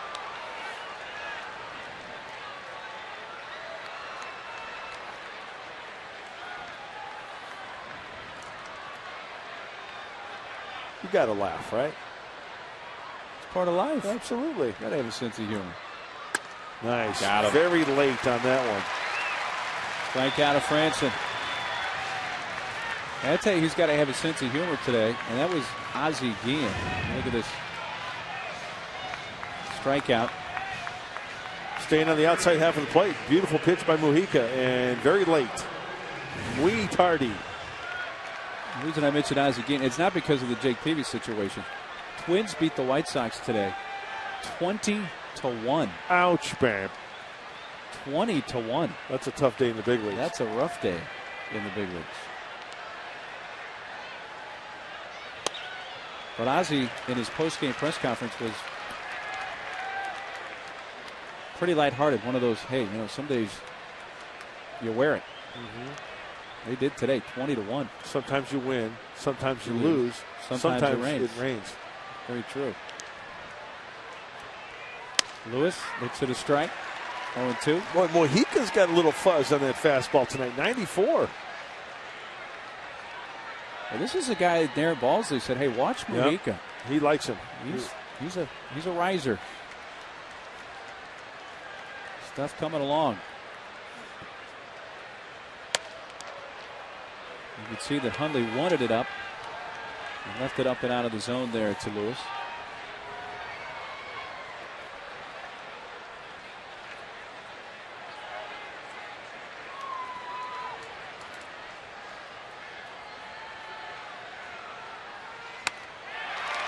Back-to-back strikeouts. 2 away in the 8th.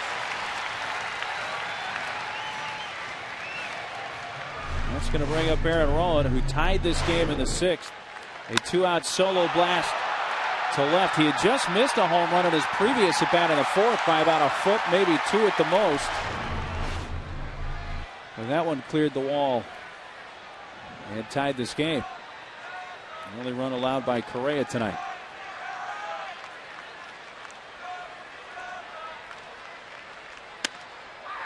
Oh, 1.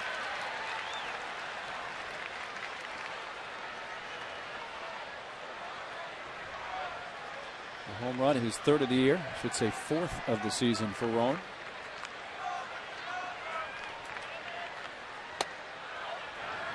Held up. Yes, he did.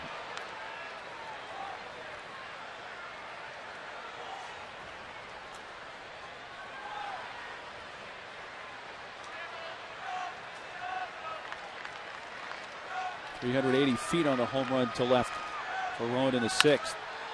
This one he bounces out to Chris Burke.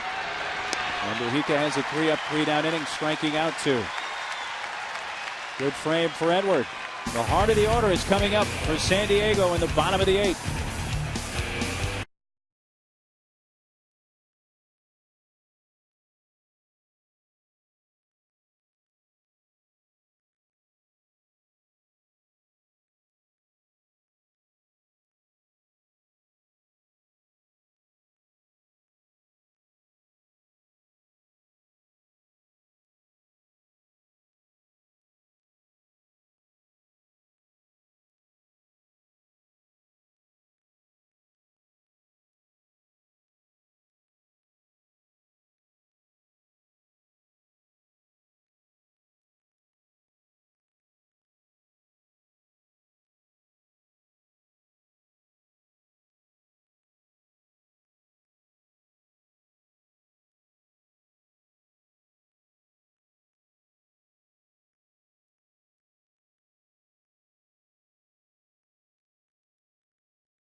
Monday, May 24th, 1:05. All kids 14 and younger receive a Padres batting helmet presented by U.S. Bank and can run the bases after the game. Visit Padres.com for your tickets today. It's kind of hard to wear with a headset on, but you get the idea. It's a batting helmet.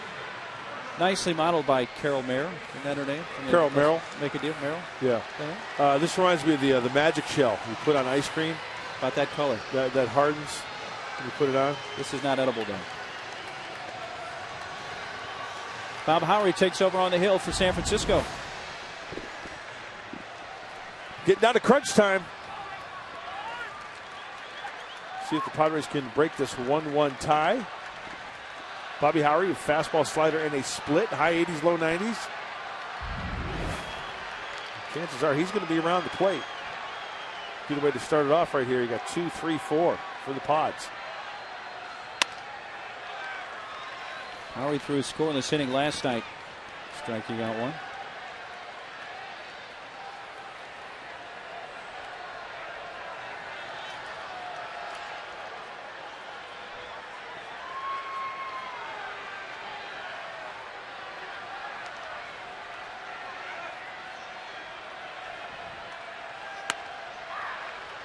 The inner half for a strike. Heck knocked in the lone Padres run in the third. A 2-out single that scored Burke.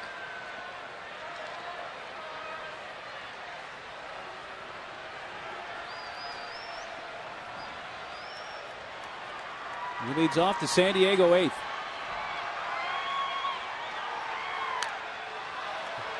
Fouled that one, I think, off a foot in his leg.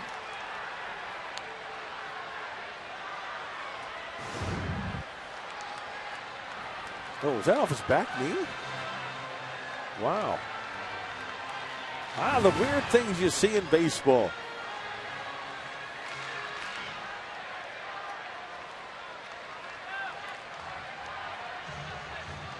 Walked that one off.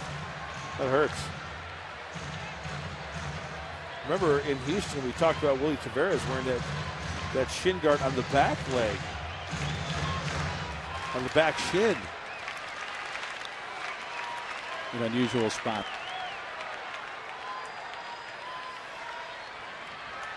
Howry's 1-2.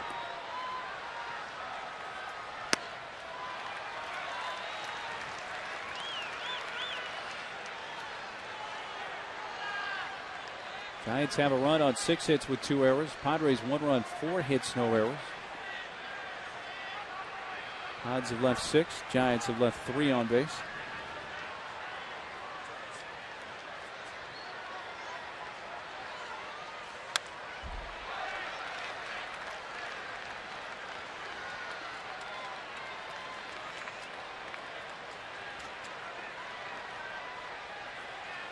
Besides the RBI base hit in the 3rd, has reached on an error and also grounded out to 2nd.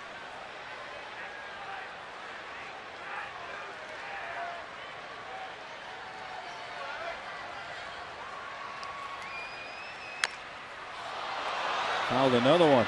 Oh man, off the body. That's getting beat up.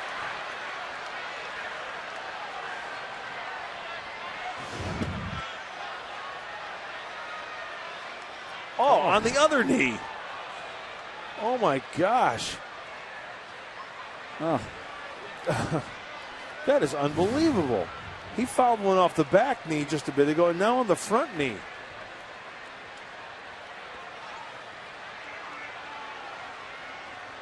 I hate to see where the 3rd one would go. It's a rough night at the plate right there. And knowing Eck, he's gonna smile and laugh it off. And man, you think this guy's a gamer? The best.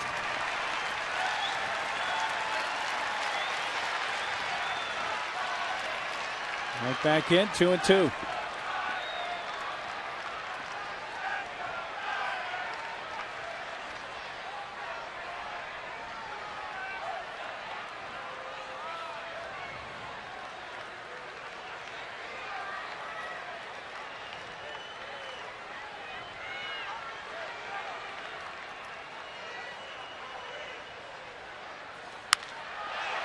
Pulled foul into the seats.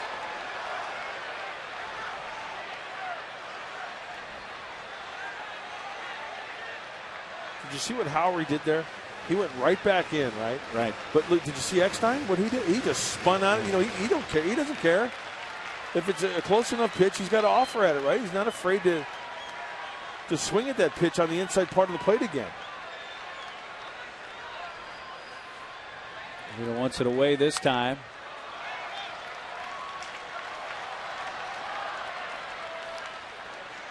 Eckstein battling, leading off the bottom of the 8th inning.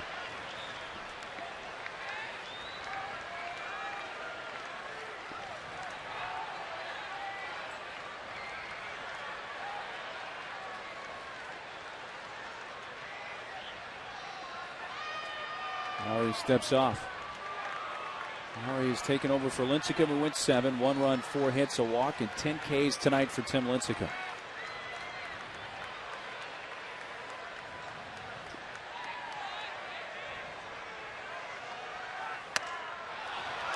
Three and 2. Oh, what a great at-bat up to this point for Eckstein.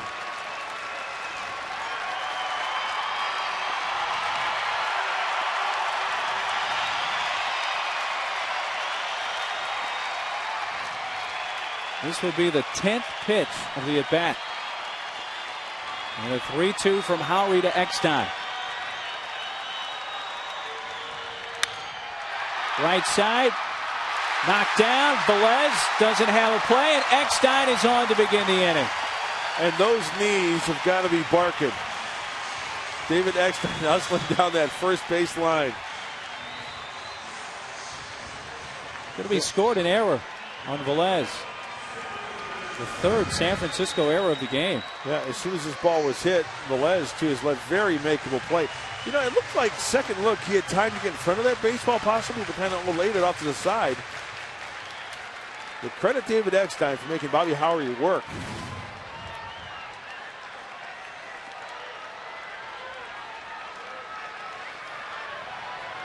Well, the Giants came in with only 16 errors on the season.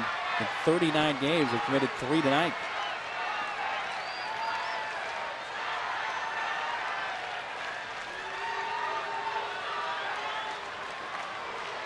Molina out with Howery.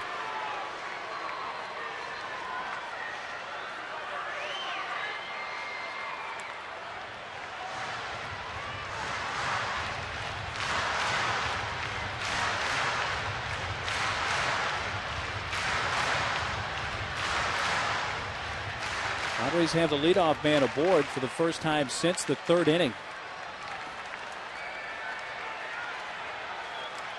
And just the 2nd time tonight.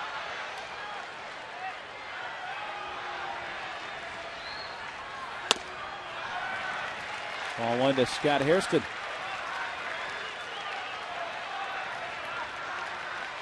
Padres and Giants finishing this series tonight. Tomorrow, the opener of the Cubs series. Tune into the Honda Dealer pregame show. Brought to you by the Honda Dealers of San Diego County. Visit your local dealer for the latest offers on all 2009 inventory. 6:30 tomorrow night. Zambrano against Peavy. Strike call.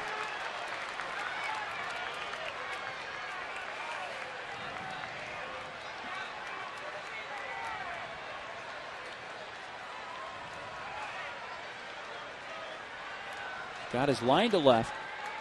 Fouled to the catcher Molina and grounded to third.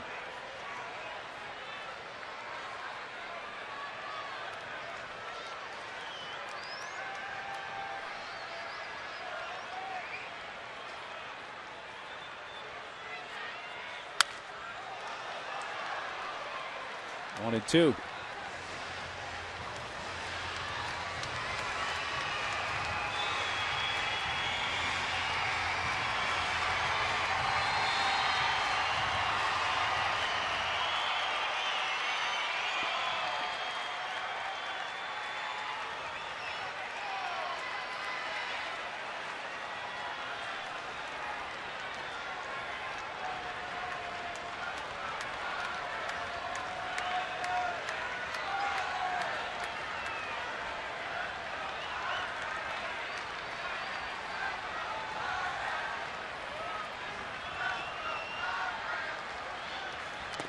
Oh, what a pickup by Molina, and then he adds a throw to first that Guzman has to pick up out of the dirt. Yeah, that's the 2nd time tonight that Molina has had that baseball stick into his glove. The first time, remember, that was that 57-footer that Lincecum, but with 2 strikes, nobody was on base, and a couple of chances for the ball to get by some Giants and take an extra 90 feet, but Molina smothering it. And a nice job by Guzman at first base.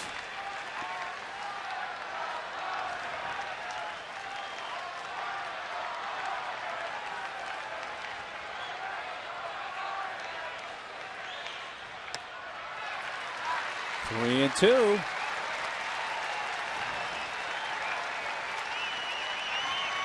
You start Eck here. I would keep him.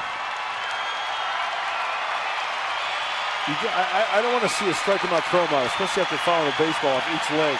Yeah, I think that plays a part in this. Certainly fouling a ball off each knee. That's my initial gut reaction.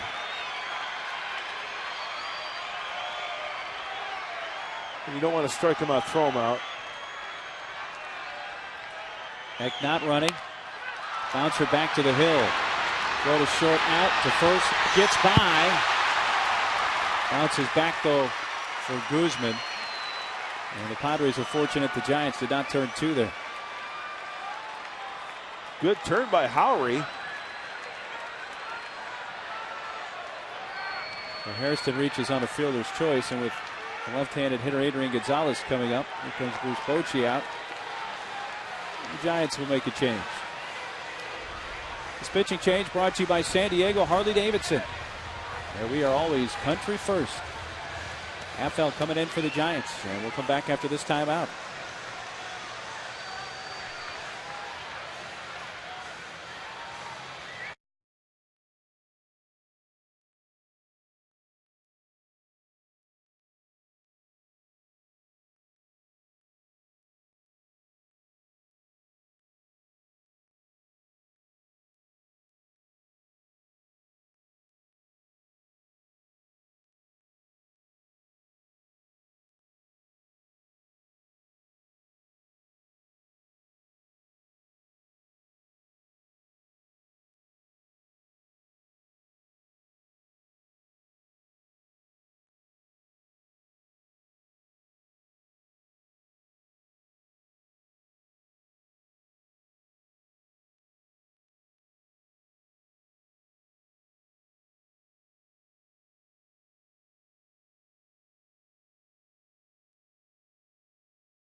at rcpblock.com. Affeld comes in. Lefty versus lefty with one out. Hoping for a double play possibly, but Jeremy Affeld, the left-hander, really like this guy's stuff. A fastball, a curve, and a change. Mid-90s from the left-hander. Did not pitch last night.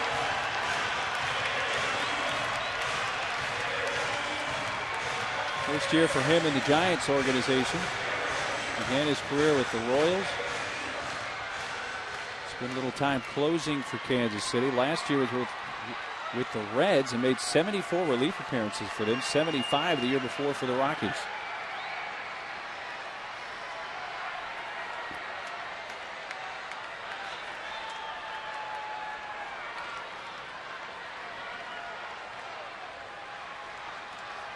He ran 1 for 3 with a base hit last time up.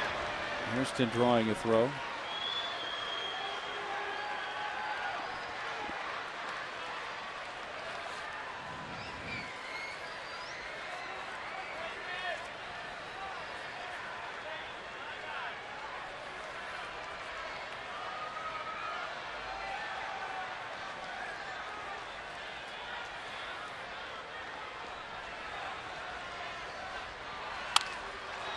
Foul down the left field side.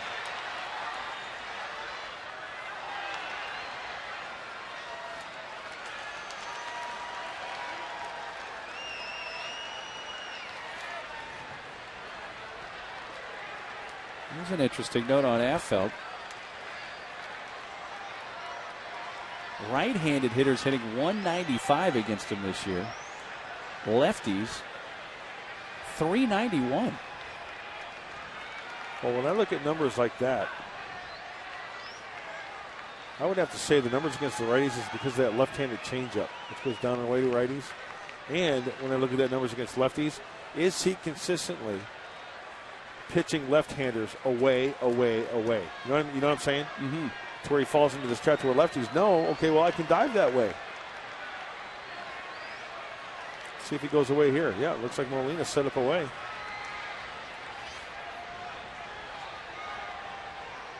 Yep.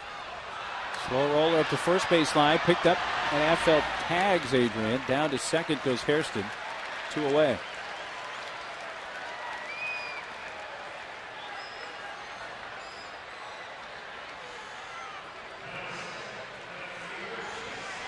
Well, now the batter will be Headley. The switch hitter will bat right-handed, but again Affeld holding right-handers to a 195 average this season.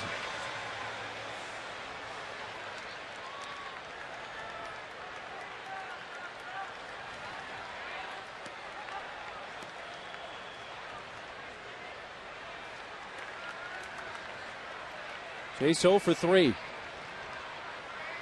against Lincecum. 2 strikeouts and line to right.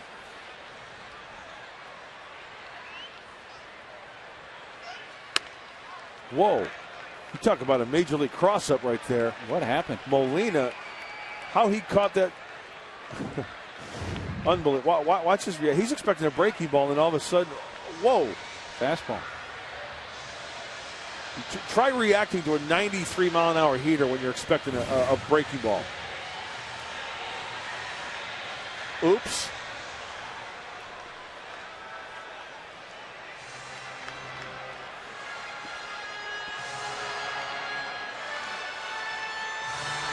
Tony Gwynn Jr. having a batting helmet available on the Padres bench.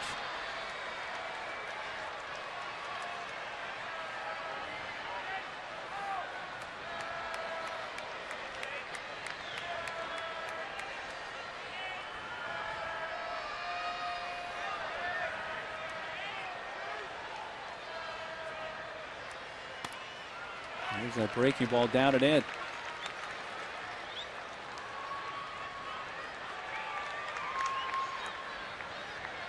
Hairston at second, 2 out. 1-1 score here, bottom of the 8th.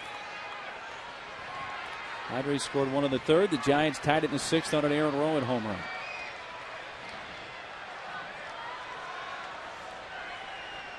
Boy, can you say snail's pace? It has slowed down here a bit. My goodness.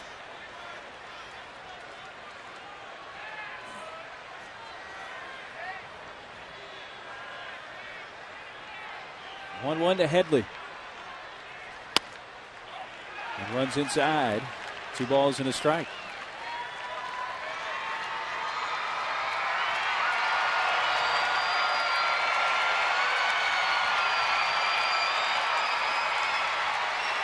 Just under 20,000 the paid crowd tonight on this Thursday. 19,921.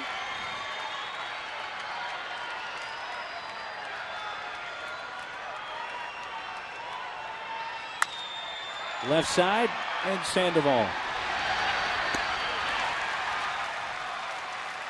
An error and a man left on. Heart of the order will come up for the Giants in the ninth.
Jerome's reminds you that they're celebrating Memorial Day with incredible factory price rollbacks. Go to Jerome's.com for details. Enter for your chance to win the Jerome's Best Seat online at Jerome's.com. When you paid the lowest price on your new furniture, that's Jerry's price.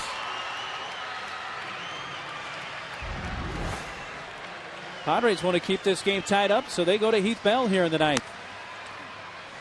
And Heath Bell numbers, well, what can you say about Heath Bell's numbers?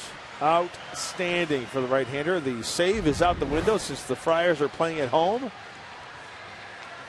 Heath Bell, hopefully can have a hold here and end up with a W when the Padres come up with a point in the ninth. Third straight appearance, third straight game for Bell. And he faces Velez, Sandoval, and Molina. 2, 3, and 4 for San Francisco.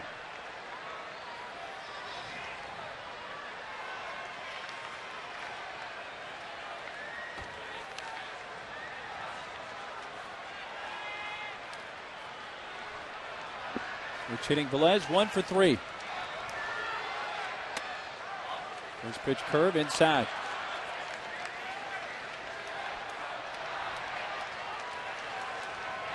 Giants have out-hit the Padres 6-4. They've actually out-hit the Padres in each of the first 2 games as well, but the Padres won each 2-1. That's bounced to first. Oh, took a bad hopper. Right off Adrian and into right field. We'll see how they score, but that certainly seemed to come up on him. That will be a base hit. Yeah, we've seen Adrian Gonzalez make some spectacular plays over there at first base, but that ball hit sharply to his right. One of those in-between hops. It did look like it come up a little bit.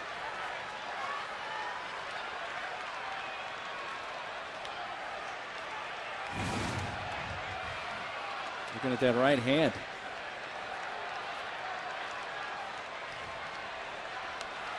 So a leadoff hit for Velez, his second base hit of the game.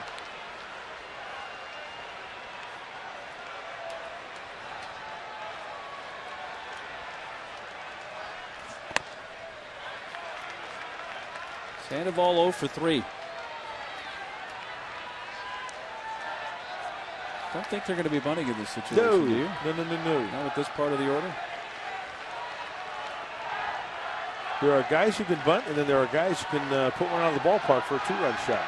And Pablo's one of the latter.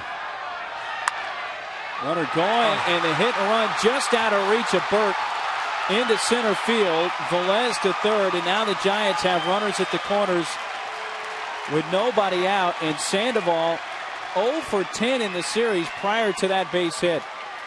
Remember last time up, they put the hit and run on? I mean, Sandoval ended up striking out, but early in the count, he gets a pitch, he stays on that ball nicely, and just out of the reach of Chris Burke.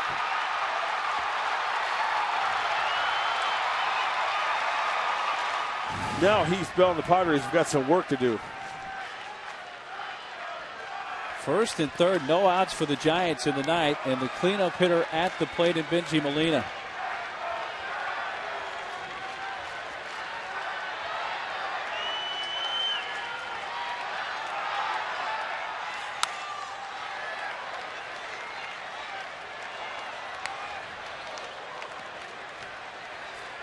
Molina singled in the fifth off the top of the wall in left, just missing a home run by a couple of feet. Giants have had 2 such line drives tonight, one by Rowan. They didn't score in either of those innings. They've got a great chance here, though. The 0-1. To third, tag safe, throw to second, out. Oh! And that gets taken out by Sandoval and hung on to the baseball.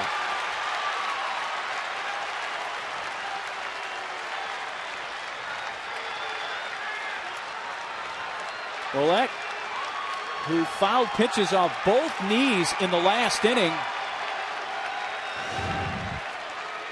taken out by Sandoval. Velez just getting back to the base. And then Eck. Oh, man. You know what? By the way Eck was on, the way he was turned, there's no way he was going to be able to turn that. I mean, I know a slide is a slide. He didn't go in spikes high or anything, but still, there was no way Eck was going to be able to turn that ball.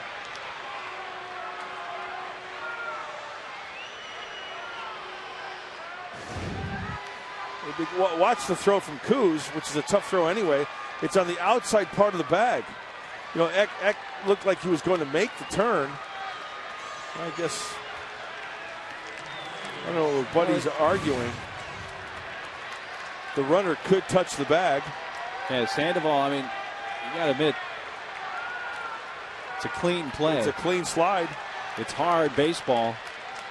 He took him out, and the Padres are fortunate that Eck just hung on to the ball. Yeah. Think about how difficult that is when he's coming forward like that, just to hang on to the baseball. Sure. The runners at the corners again now, 1 out for Randy Wynn, who not only has been tough against Heath Bell in his career, but tough in this series. Liner past the drawn-in infield, and it brings in the go-ahead run. Velez scores, and it's 2-1 San Francisco. Remember, that was a force play at second base. You see the Padres, and you see Scott Harrison try to get that ball in quickly to second base. Because Molina, who does not have good wheels, as we take a look, hot smash up the middle. Molina's on first base. He's got a freeze. Hairston came up throwing to second base, trying to get that force out. Well, there's the first run allowed by Heath Bell all season. 17 1/3 innings into his year. Strike one to Shearholtz.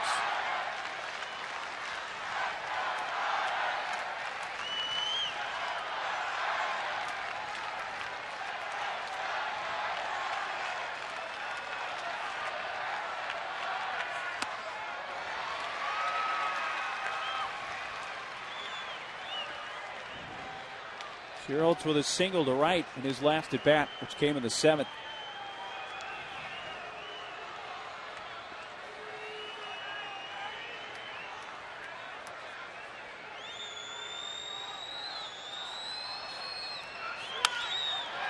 Little looper into left will drop. Molina will be stopped at third, and the bases are loaded.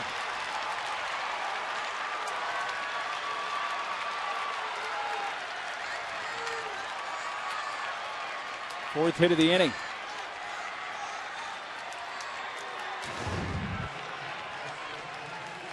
Ball that was in, and Shearholtz gets jammed a little bit, but the ball is elevated, and with one out, and the ball hit kind of shallow. Tim Flannery holding up the runners. They want to try to get another knock here to add on. They don't want to make that out at the plate. Ryan Wilson, the Giants closer's up. The Padres will see him in the bottom of the ninth.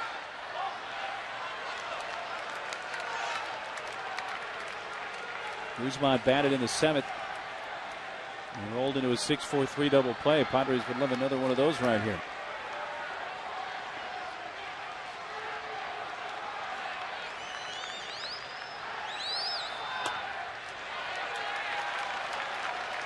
Two and 0.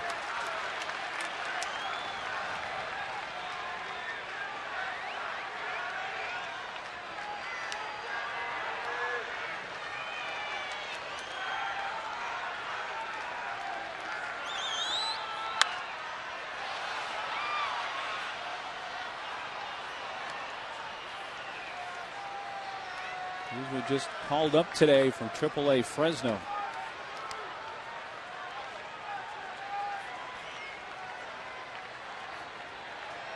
Pinch hit in the seventh and stayed in the game at first base. Giants with the bases loaded, one out. They've taken a 2-1 lead in the ninth. He's 2-1.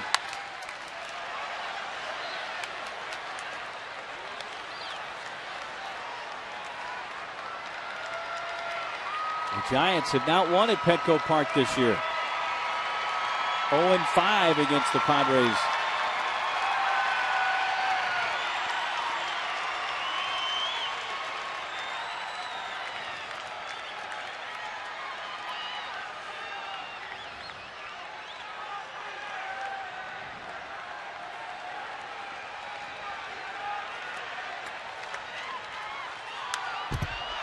He's been reaching and fouling it back.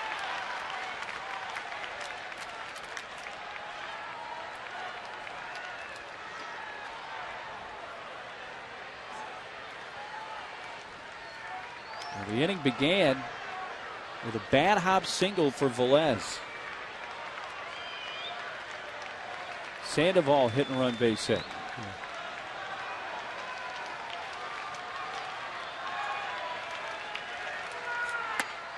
Adam. A strikeout. He's out, number 2. First K for Heath. And he got him on the curveball, the 16th pitch of the inning for Heath Bell. Boy, you know, you figure it's the third day in a row for Heath Bell. We've got the Cubs coming in town tomorrow. Appeal to first, he went. According to Jim Wolf. And you know, when you look at the way the pitching's been going, last night, you go back to last night, Burke went an inning, Gregerson went an inning. The night before, Burke went an inning, Mujica went an inning. I'm guessing from a standpoint of maybe confidence, Bud Black feels going with Heath Bell in the ninth with the tie score. He's done it before, so why not stick to the same plan? I can see that way of thinking.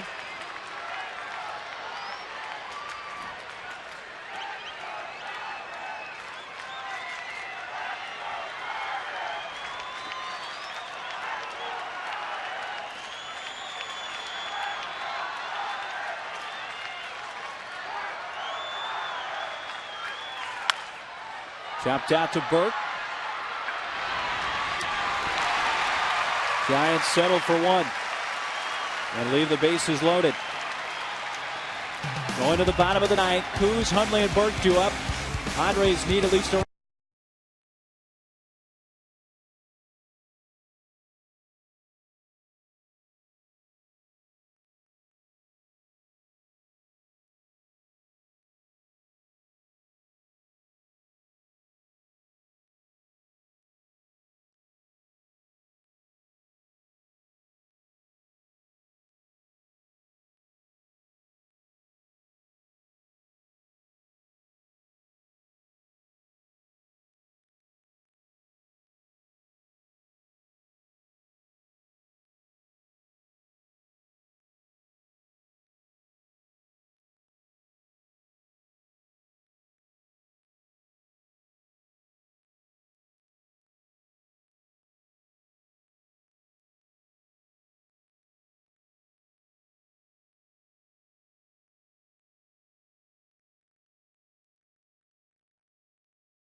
People Magazine and Major League Baseball have teamed up to recognize individuals who have served their communities in extraordinary ways. Finalists will represent their team at the 2009 All-Star Game in St. Louis. To nominate yourself or another community All-Star, log on to www.peopleallstars.com by May 22nd.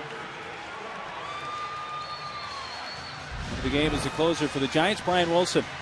Fastball slider change in the curve, but when we're talking fastball, we're talking power, four-seam fastball.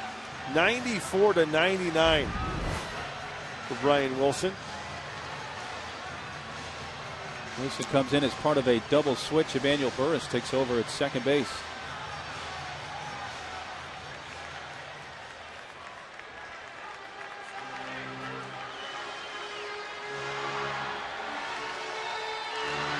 Kuzminoff leading off the bottom of the ninth. And he went deep. The fourth inning of last night's game turned out to be the game-winning hit in a 2-1 victory. Padres won 2-1 here on Tuesday night, won 2-1 last night. It's 2-1 Giants into the ninth tonight. Check, appeal, no swing.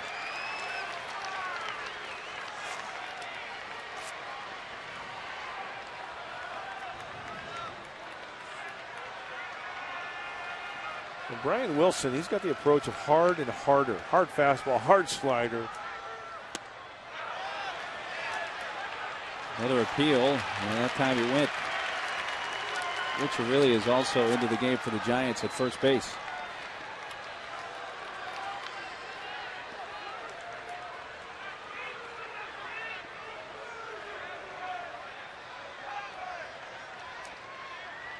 Cruz 0 for 2 with a hit by pitch. He takes that down and away. Kuzminoff, Hundley, and Burke due up. 6, 7, and 8.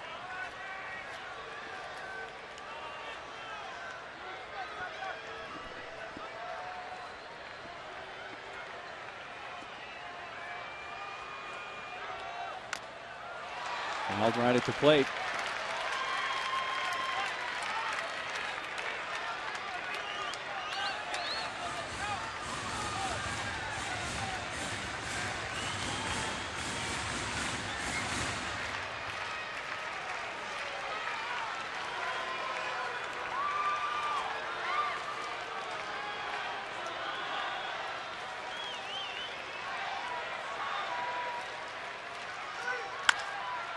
Softly towards third. Sandoval, bare hands, and has no play. Probably would have been better off just to let that roll. I think it probably would have stayed fair, but by that point, he take a chance, right? Yeah, just let it roll. Absolutely. Infield hit for Kuzo begins the ninth. And you know what people are going to say, right? What's the old baseball cliche? It's a line drive in the box score. Yeah. But you're right. Chances are that ball is going to stay fair on that grass.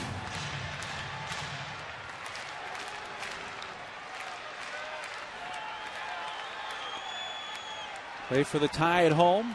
Hundley wanting to bunt him over. Pulls back and takes a high strike.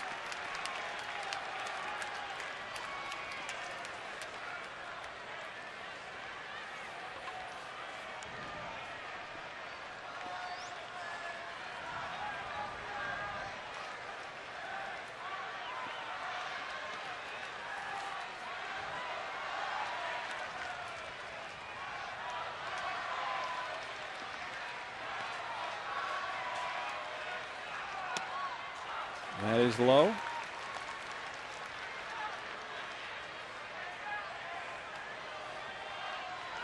Nick's primary concern, advancing Kuz. Nick tonight 0 for 2 with a walk.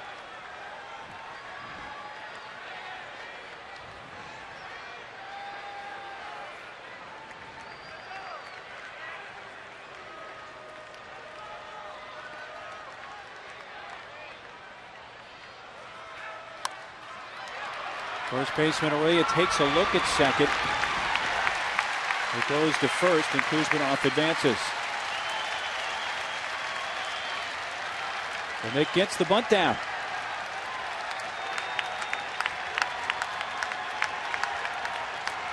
First sacrifice bunt of the year for Hundley. It's the tying run to second with one out. Tony Gwynn Jr.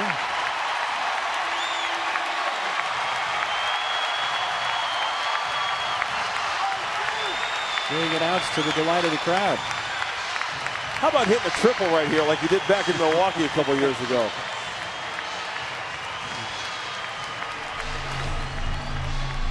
Well, one that Padres fans would like to forget. One strike away from making the postseason.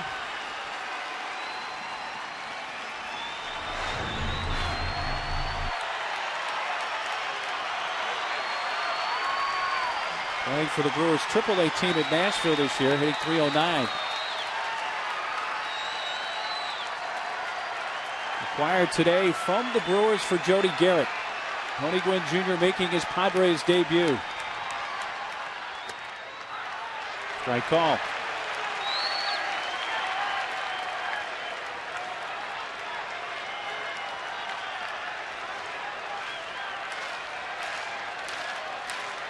Good batting for Chris Burke.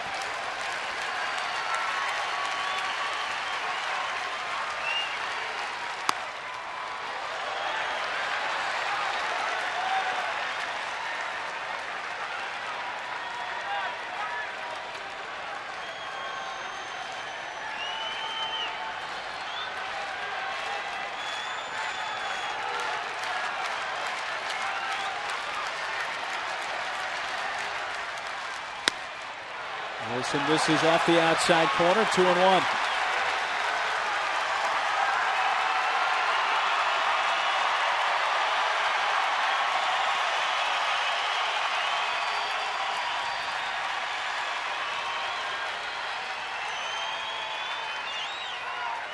Then requesting time.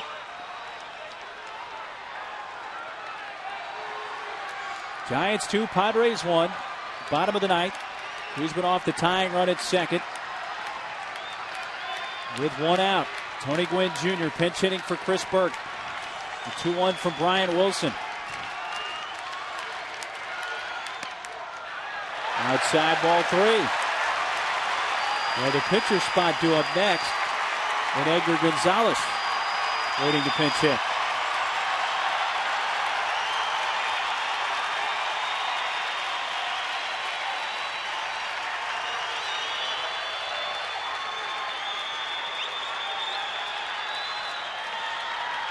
I could just hear his dad. Slow it down, throw the hands.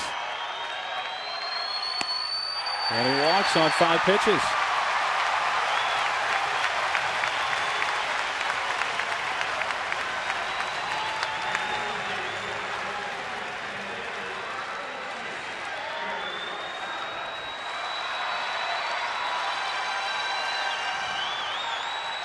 So Edgar Gonzalez now batting for Bell. Well, you might be asking yourself, 3-1 breaking ball, left-handed hitter. Well, Wilson, if you walk him, it's really not the worst thing you could do. You got a double play in order. You got righty on righty. Although Edgar can turn that fastball around now. He likes the heater. A challenge right there, foul tip. 98.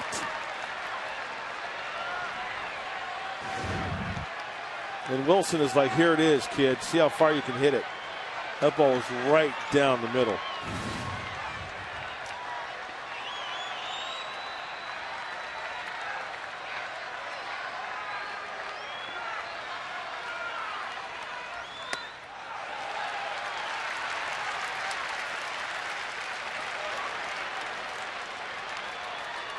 Well, I don't know if that, oh my gosh, 102.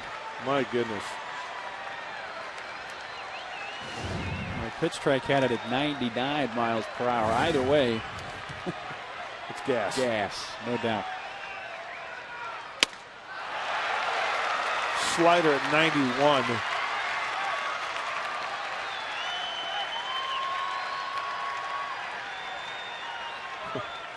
Filthy. Yes. Ball and 2 strikes. Wilson, 41 saves a year ago for the Giants, 9 this season.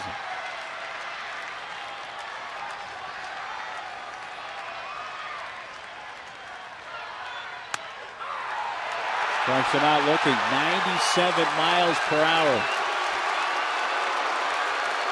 I think you just saw Edgar go, wow.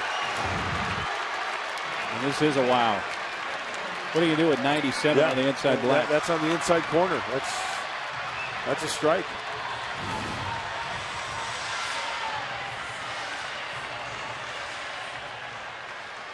Top of the order, Brian Giles with the Padres down to their final out.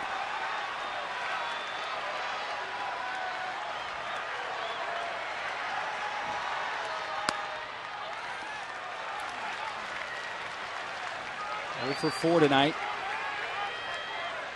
Couple of strikeouts. His bounce to the mound and lined sharply to center in the 3rd inning. All against Tim Lincecum.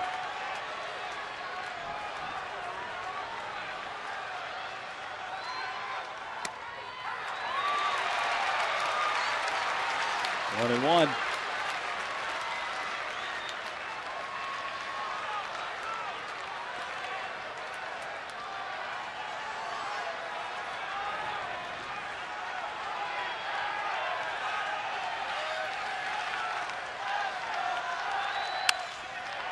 Giles fouls it off left side, and the Padres are down to their last strike.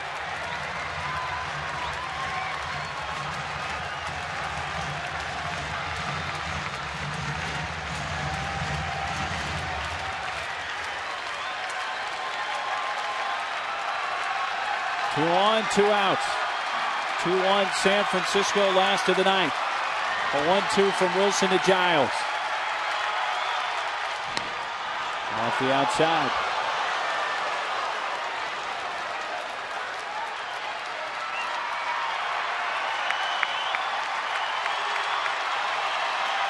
I think you may get a fastball here because I don't think Wilson wants to go to 3-2 to where he probably has to throw a fastball.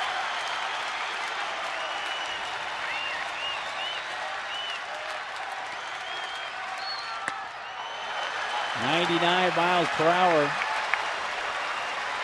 And a full count. Here's where you need a double because with the speed of Tony Gwynn on first base, that's the winning run, and that would be some kind of nice. Runners will be off with the pitch. Tying run, Coos at second. Gwynn winning run at first, 3-2, and the bases are loaded with a walk to Giles.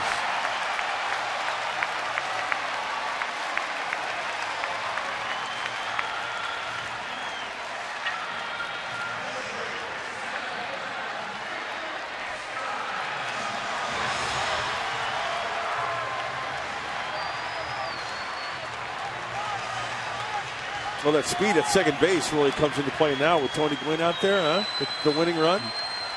Eckstein, the hitter, knocked in the only San Diego run back in the 3rd. Giants tied it in the 6th on a Rowan solo homer. Outfield playing shallow, single to the outfield. Make that throw to the plate. Giants scored a run in the 9th off Heath Bell. Oh. That hit him, and it ties the game. Eck getting it done however he can, and it's 2-2. I'll tell you what, David Eckstein is going to look like a sea bass at the fish market after this game. He's going to be packed in ice from head to toe. Both knees, now the elbow. 97 hitting him near the left elbow. Oh.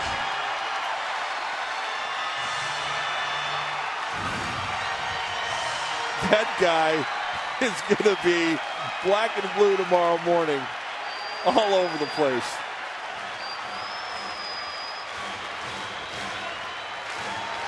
So now it's 2-2, and here's Hairston with the bases loaded, 2 outs.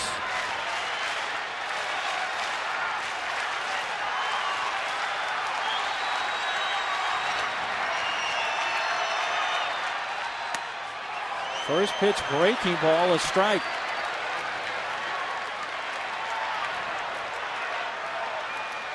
You know, I've seen some weird stuff in this game of baseball. That's unbelievable.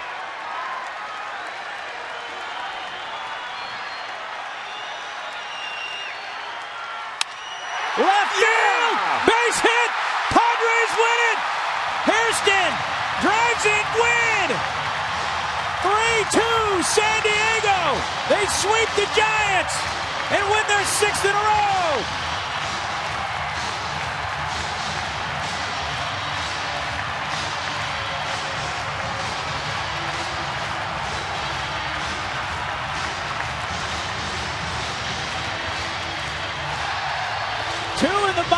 night for the Padres.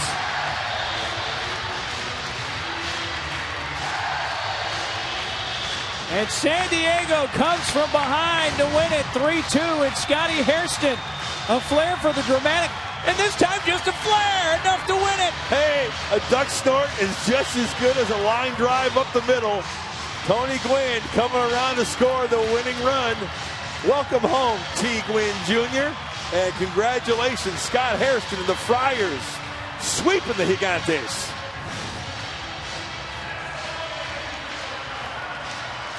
That is indeed sub-count 9. Absolutely. Padres win their 7th in a row here at Petco. Hairston and the Pods walk off winners. We're back to wrap it up after this.